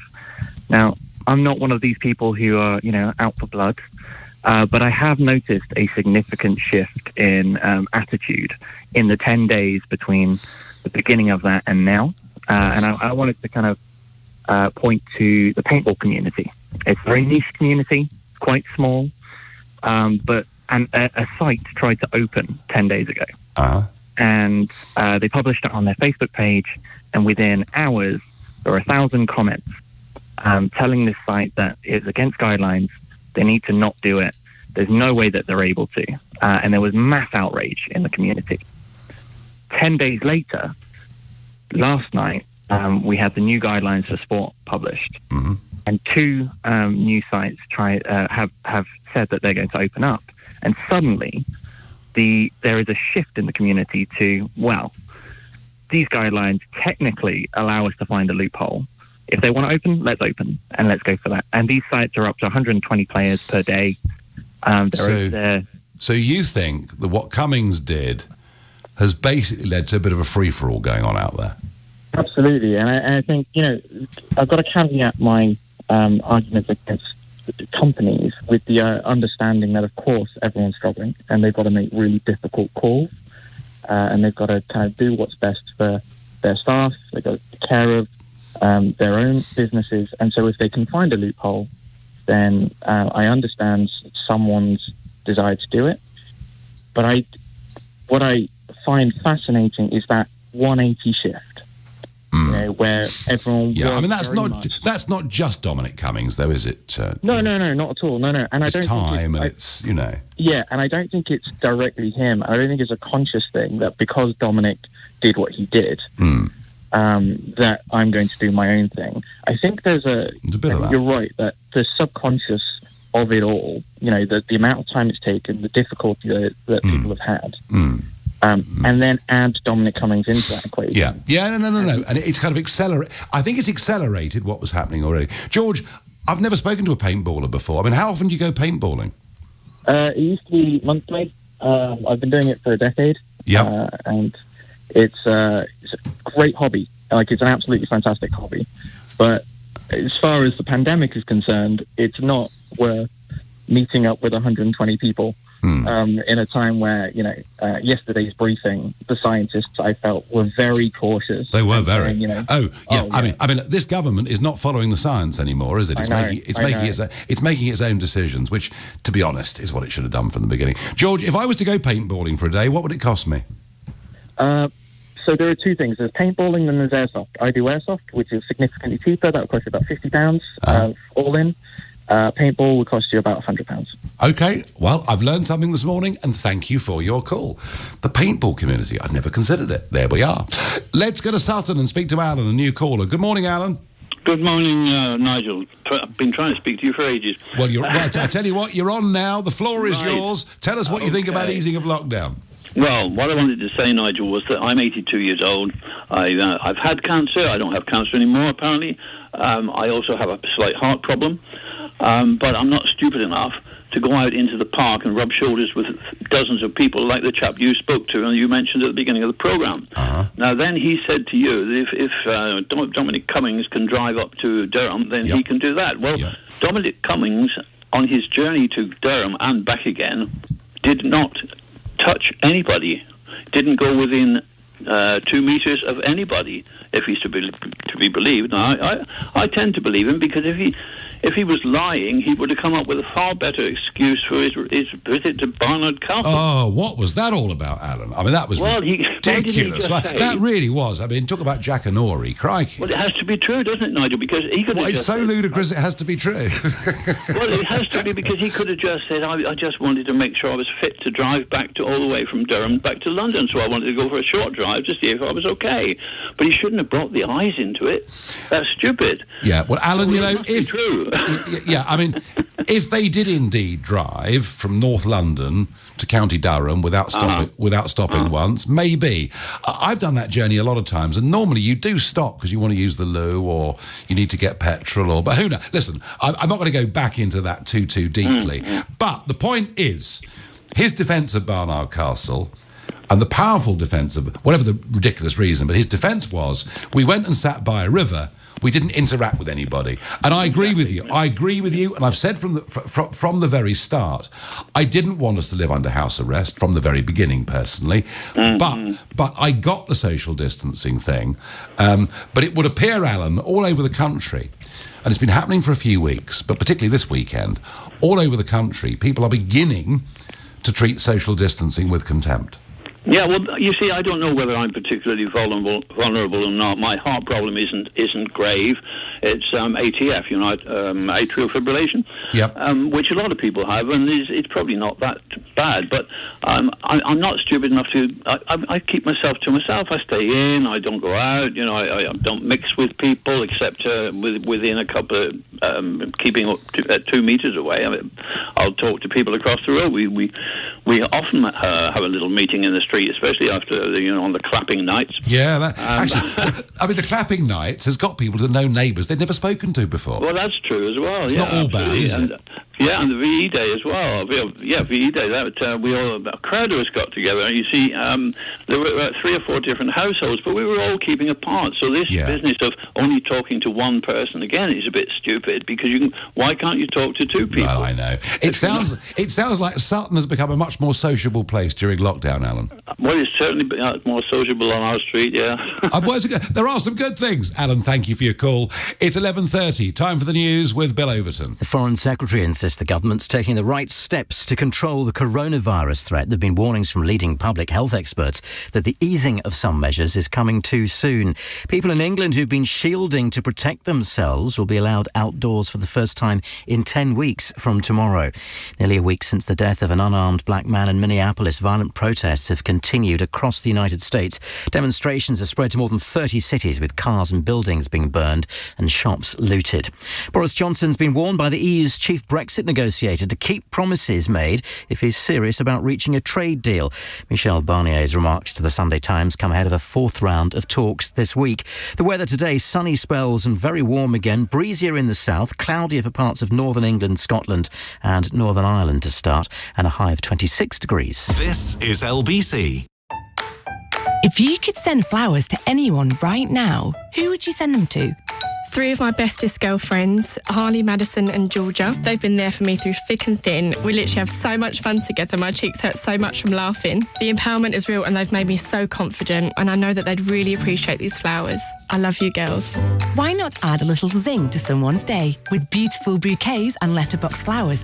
Zingflowers.com. Amazing every time. Behind every inspiring moment and every person who changed the world, there's a story. Who's the heavyweight champion of the world? Introducing Sky Documentaries.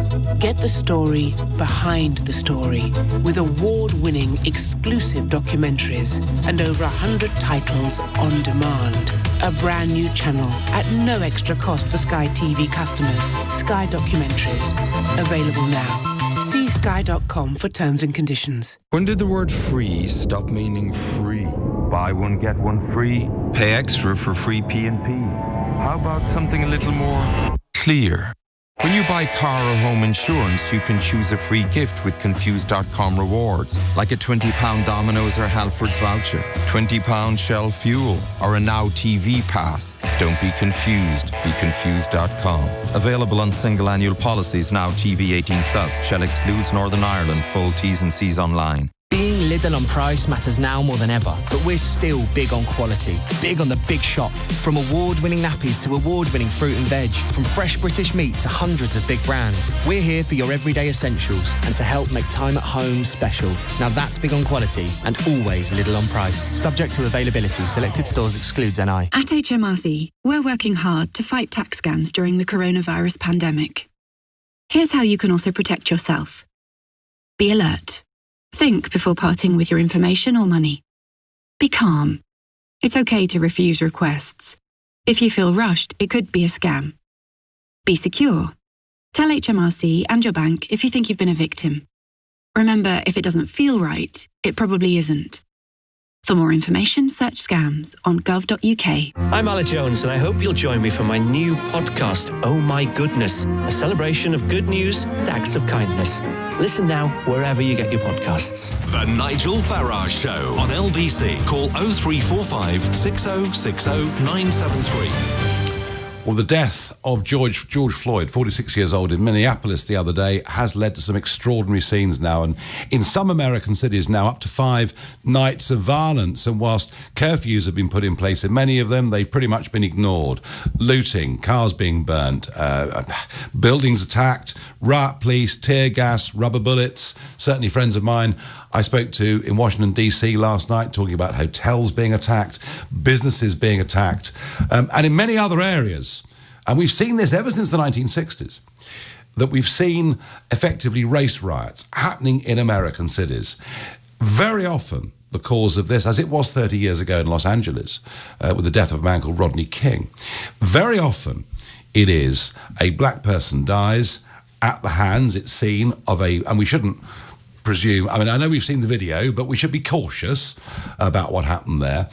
But a black person seen to be killed by a white police officer leads to riots and leads to the black community, or some of the black community, burning down and trashing their own districts. So actually putting their own communities even further behind, and many black shopkeepers and others suffering a terrible price. Derek Chauvin, who was the policeman, is due to appear in court on Monday, and the charge is murder. So it's not as if ultimately the authorities haven't reacted. President Trump has urged healing over the death, but said he will not allow the mobs to dominate, and he did send out a tweet which said, when the looting starts, the shooting starts, which of course has been seen by all of his enemies as effectively, almost as if he's encouraging violence, which of course in this case he is not in any way at all. But really bad scenes in those American cities. But let's not, I tell you what, let's not be too complacent. Because we saw this, didn't we? We saw the police shoot somebody just a few years ago, a guy called Duggan, and that led to all sorts of outpourings, and we've seen riots ourselves break out in our cities. And you realise sometimes that civilization actually can get closer to barbarity more quickly and more easily than anyone realises.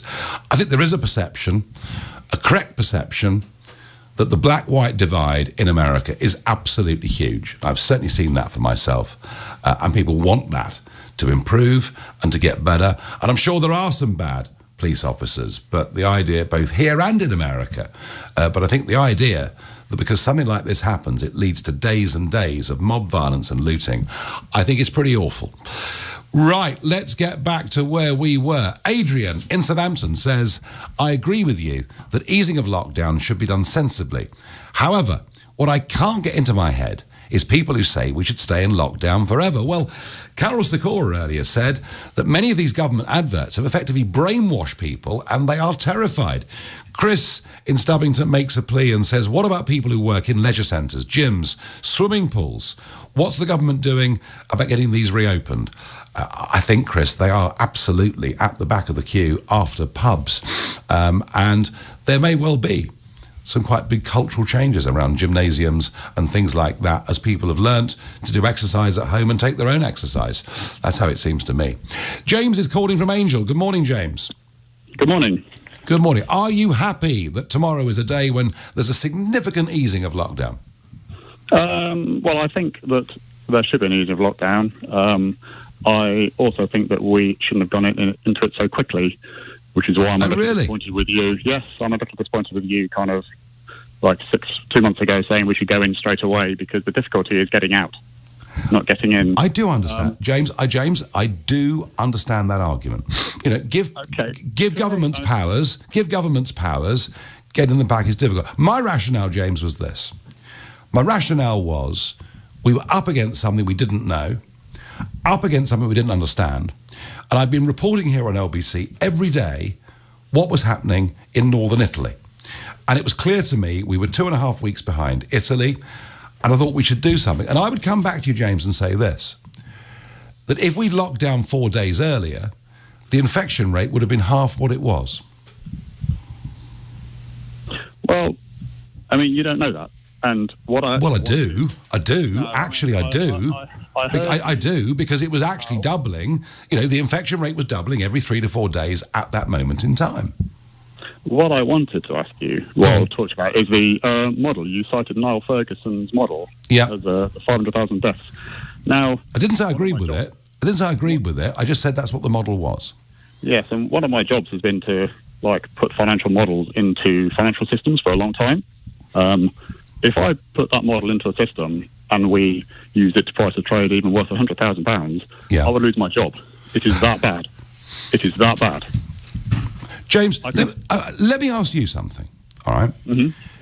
If we'd not bothered with lockdown at all, if we'd not introduced social distancing, if we'd not emphasised to people that hands are the way that this thing gets spread more than any other, if we'd just done nothing, the official death figures are currently 38,000. What do you think they would have been?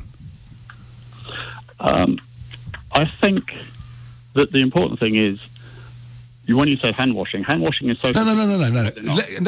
No, please. We have an official death toll of 38,000. We have excess deaths in this country of 60,000. Now, arguably, quite a lot of those 60,000 wouldn't have died if we hadn't, perhaps, as you see it, over-panicked. And I get that too. But whichever way you cut this, I'm saying to you, had we done nothing, what do you think that 38,000 figure would be? I'm not suggesting we do nothing, though, am I? Well, you said at the start of this conversation that we went into lockdown too early. Yes, but so I think that the hysteria of a lockdown distracted from the true problem, which is isolating people in care homes and the vulnerable. And now we've got ourselves in this terrible mess, and people worrying about PPE and ventilators, and everybody's going on TV going all Piers Morgan about lockdown. Then get in straight away. And the media, of which we're now part of, not a politician, was after a scalp. They pushed us into this. And what we needed to do was a little less lockdown, a little more protecting people in old people's homes. But the whole thing got, Right, so what you're saying, James, is we should have prioritised and we should have attempted to lock down the vulnerable, not the rest of the community. And the prioritisation on lockdown, one of the reasons was that model, and that model is not reliable, to put it politely. No, sure, and in the case of Professor Ferguson, one would argue through the last couple of decades that many of his models weren't. So, James, where do we go from here? Well, I think that we have to have a slow release of lockdown, and we have to keep, you pick the people who are vulnerable, you keep them in the care homes, and you essentially have to release the rest of the country. That is what we have to do. All right, thank you. James, thank you. Mary Anisha says, Nigel, I'm a great supporter, but this time regarding Cummings, I don't agree. People were flouting lockdown before the Cummings debacle. Yes, they were, Mary, but the pace of it has increased since, and that's what I've seen for myself. Let us go to Trevor in Alston in Cumbria. Trevor, good morning to you. Good morning, Nigel. Good to speak to you again. So, tomorrow, big day, surely it's progress. Well, I think myself, Nigel, that people are fed up with the rubbish that's being fed them. I've been locked into my home for the last couple of months, right? And while I'm locked into my home, they're importing, or they opened the borders for this virus to come in through airports, through the south coast, and they've done nothing to stop it. They've done nothing to stop it. So it's almost like they're inviting the virus into the country to keep the people locked up. You don't sound very happy with the government, Trevor. I'm not happy with any of you, actually. Right. And also, that's why people now are not idiots. They're saying, "Oh, sod you, I'm going out." They are saying that. Because why would they listen to somebody? I mean, if they had locked the airports down, if they'd stopped the immigrants coming in through the south coast, if they'd at least done something to let us believe that they cared, we might listen. But why would we listen when they're totally ignoring the fact that they're importing the virus? I mean, come on. No, Trevor, I hear the anger in your voice, and I know that is something that is shared by a lot of people. I do think, with the airports in particular, the way we dealt with this compared to almost every other country in the world was almost inexplicable. Trevor, thank you very much indeed for your call. On the same theme, Jenny from Southend says, we know people entering our country will have to self-isolate. My concern is, how do they travel? By taxi, by train? Jenny, the government's quarantine scheme for those flying into Britain, I think we can say safely is in tatters a week on. I did say last Sunday, I didn't think it would ever happen.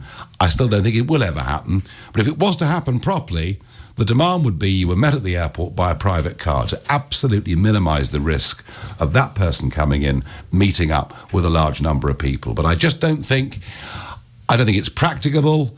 I don't think it's doable. Border Force themselves have said today that it's unenforceable. And isn't it odd? As everybody else is opening up airports, we're now closing them down. If only we'd done it 3 months ago, we would have stopped a huge amount of infection coming into our country. You are listening to the Nigel Farage Show on a Sunday morning here on LBC, and it's now 11:45. Coming up at 12, Majid Nawaz leading Britain's conversation. Next on LBC. It's time for some truth. Time to settle once and for all that nagging doubt about whether you've been missold. If you've lost money on a stocks and shares ISA or investment bond sold by a bank as a claims management company, Goodwin Barrett could get to the truth and deliver you compensation. You could do all this yourself and refer to the Financial Ombudsman for free, but there are so many other things you may want to do with your time. So text GOOD to 78900. That's GOOD to 78900. Time for some truth. Hey, it's Dr. Hazel Wallace here. Check out my podcast, The Food Medic. You will hear from leading experts sharing advice on how we can live healthier lives. Check out Season 3, where I spoke about mental health with Fern Cotton. The Food Medic with me, Dr. Hazel Wallace. Listen now, wherever you get your podcasts. Beautiful home. And right now, you can book a personal shopping appointment online. The Furniture Village sale for your home in one. Shop safe. At Vodafone, we know how important it is to stay connected, whether you're keeping the family entertained at home or staying close to loved ones far away. That's why we've lowered the price of our fastest broadband to just £22.95 a month. So switch to Vodafone Superfast Broadband and stay connected for less. Available online today, keeping the UK connected. Ready? Vodafone. 24-month contract, credit check acceptance and price rise may apply. Superfast average speeds with 35 megabits per second. Vodafone.co.uk/broadband. The 70s were groovy, man. Peace, love, and long hair. Only it's not the 70s, is it? It's 2020, and you've been stuck in your house. Can't get to a barber, tucking your sideburns into your socks. You need a haircut. You need a Beast Clipper from Skull Shaver. It's quick, cordless, and cuts your hair in around 5 minutes. Don't let your locks let you down under lockdown. Order your Beast Clipper now. Just $59.99 with free home delivery at skullshaver.com. At HMRC, we're working hard to fight tax scams during the coronavirus pandemic. Here's how you can also protect yourself. Be alert. Think before parting with your information or money. Be calm. It's okay to refuse requests.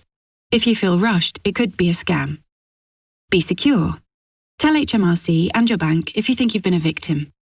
Remember, if it doesn't feel right, it probably isn't. For more information, search scams on gov.uk. The Nigel Farage Show on LBC. Hong Kong was a British colony that became an absolute massive, roaring international success, a place that many people from all over the world wanted to work and wanted to live and wanted to be. Of course, those that are old enough will remember the handover back in 1997 and some very specific promises by the Chinese government that it would be one country, two systems, namely that Hong Kong would maintain its autonomy. It seems that the Chinese Communist Party, in their actions in the last week, have gone completely against those promises. Here was President Trump speaking about Hong Kong in the Rose Garden on Friday. More than 2 decades ago, on a rainy night in 1997, British soldiers lowered the Union flag and Chinese soldiers raised the Chinese flag in Hong Kong. The people of Hong Kong felt simultaneously proud of their Chinese heritage and their unique Hong Kong identity. The people of Hong Kong hoped that in the years and decades to come, China would increasingly come to resemble its most radiant and dynamic city. The rest of the world was electrified by a sense of optimism that Hong Kong was a glimpse into China's future, not that Hong Kong would grow into a reflection of China's past. In every decision, I will continue to proudly defend and protect the workers, families, and citizens of the United States of America. Thank you very much. Thank you. Well, that was Donald Trump on Hong Kong, and very powerful, very passionate words. An American president talking about the British Army lowering the Union flag. But of course, from our leader, Boris Johnson, on Hong Kong, not just a former colony of ours where we should feel a degree of responsibility, but of course a place where tens of thousands of Brits live and where potentially a lot of Hong Kong people may well come to live in our country. From Boris Johnson, we have heard nothing, which I think is very, very disappointing indeed. Well, to find out what is going on, and I must admit, I'm very worried about this. I'm very pleased to be joined this morning by Joshua Wong, a pro-democracy activist in Hong Kong. Joshua, good morning. Hello, good morning. So tell me, how bad have things been on the streets of Hong Kong over the last couple of days? More than thousands of Hong Kongers took to the street and opposed to the legislation of the national security law that's just a speech crime with silencing the voice of dissidents and protesters. And even we might face the risk once the law implemented in Hong Kong, they will set up a great firewall in the internet and we can't access to Facebook or WhatsApp in the future. So they could limit the internet. And what would constitute, Joshua, what would constitute behaviour that could lead to the Chinese authorities seizing you? Is it excessive criticism of their regime? What are the things that this time this week would get you in trouble as opposed to this time last week? Once the legislation executed, I might not be jailed in Hong Kong anymore, and I will face a jail sentence in the jail in Beijing. And the prosecution will not take place in Hong Kong, it will take place in mainland China. It implies how the one country, two system eroded the one country, one system, and UK must not act passively according to the joint taxation, because now it's Beijing who broke the promise. And do you feel, Joshua, I mean, President Trump, you heard that clip, President Trump was very strong in what he said. Do you feel the British government is being too passive at this moment in time? Actions speak louder than words, and we urge UK government, especially the Prime Minister, to take a strong stand to oppose the legislation, because this legislation is not only bypassing the Hong Kong Legislative Council, but also turn Hong Kong to be the next Xinjiang or Tibet, and Hong Kong might not be the global financial center anymore, and it also affected the global financial stock market. With such erosion and the repression, we should never give up. Joshua, thank you very much indeed for joining us here on LBC. That was Joshua Wong, pro-democracy activist in Hong Kong, making an absolutely heartfelt plea to Prime Minister Boris Johnson to stand up and say that under the terms that we handed Hong Kong over, we actually now have a duty to stand up and say something. And you know what? On the back of what Joshua Wong just said, I am going to write a quick message to Number 10 and ask them to put a spokesman on my show tomorrow, because I think we need to stand up for democratic rights of people in Hong Kong. I think it's a very, very important issue. Indeed, I think actually our relationship with China, potentially, this is the new Cold War. This is a rerun of what we lived through in the 50s, 60s, 70s and 80s. Getting back to the easing of lockdown, we have an old friend of the show, Lawrence in Colchester. Good morning, Lawrence. So, Nigel, it's nice to hear from you again, mate. How are you? I'm all right. Now, the last time we spoke, you were finding economically this whole situation very, very troubling. Well, I'm looking at changing my career now. I'm going to do a bit of, when I can, because I'm on sick at the moment. But I've had a double whammy. I've had a new knee replacement, and then this virus come along. And the building industry, I wouldn't even go on the building sites because I can't trust them at all. But just quickly, Nigel, if I may, can I thank you for bringing the attention of what's going on the South Coast? And I hope, my friend, that you are keeping the troops in reserve for when there's a next election, okay? Honestly, Sir Nigel, I don't... Boris, what he's doing, I admire what he's doing. It's 50-50 with this Chinese virus. And it is a Chinese virus from a Chinese communist government. I will not buy anything Chinese anymore now, Nigel, because it's ruined my career, okay? So I've got to try and get a job doing a bit of couriering and parceling and deliveries, etc., etc.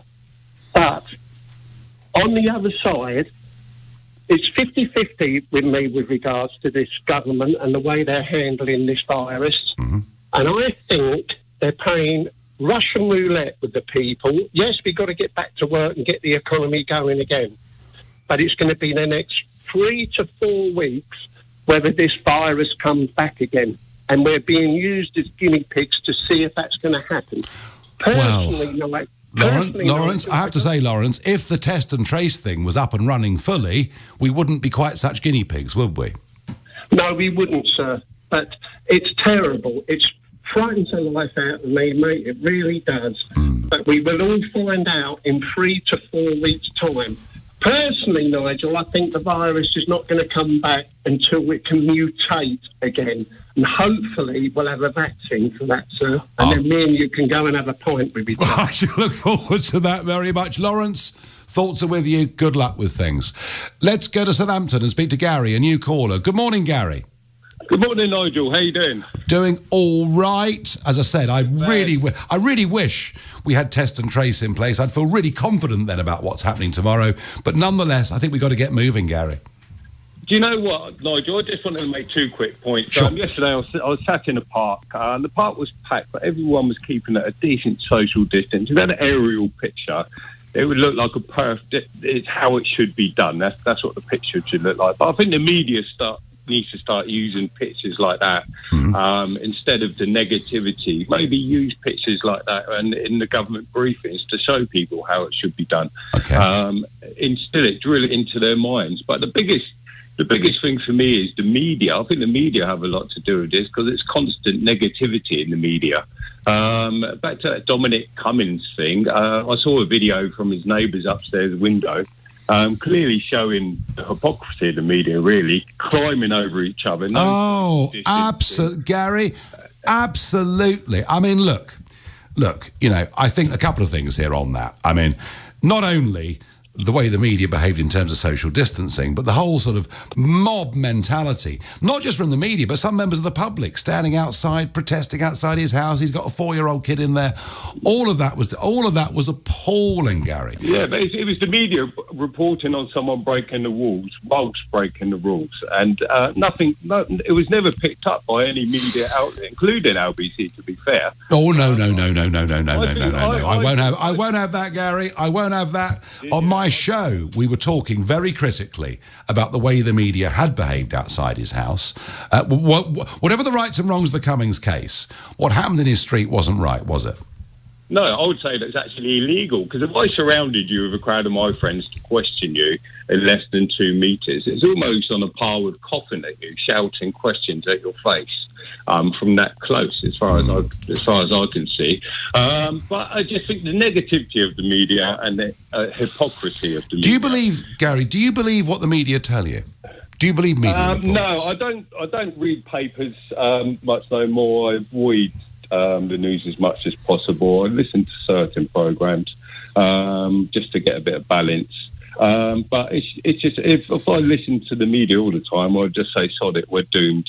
Let's just go out and do what we want anyway. Well, media, of course, media nearly always, of course, report more bad stories than good stories. That is the nature of it. But, Gary, I tell you what's interesting. During this crisis, the British public's confidence and trust in the veracity of what they get from the media has declined very, very rapidly indeed. Thank you, Gary, for your call. Sorry to all the others who can't get on. Well, it is a big day tomorrow. It is a significant day tomorrow. Let's hope people do, use this easing of lockdown with a slightly higher degree of social responsibility than some have been showing over the course of this weekend. That's my hope. And as far as the media is concerned, well, the one great thing about LBC is it's your voices that matter, not ours. And that's the uniqueness and the beauty, I think, of this station and of this medium. I will be back tomorrow at 6 p.m. At 3 o'clock this afternoon, it's Ian Payne. Right now, it's Majid Nawaz. Thank you, Nigel. Coming up, America went from protesting racism to witnessing looting and rioting on a scale not seen before, at least, the assassination of Martin Luther King.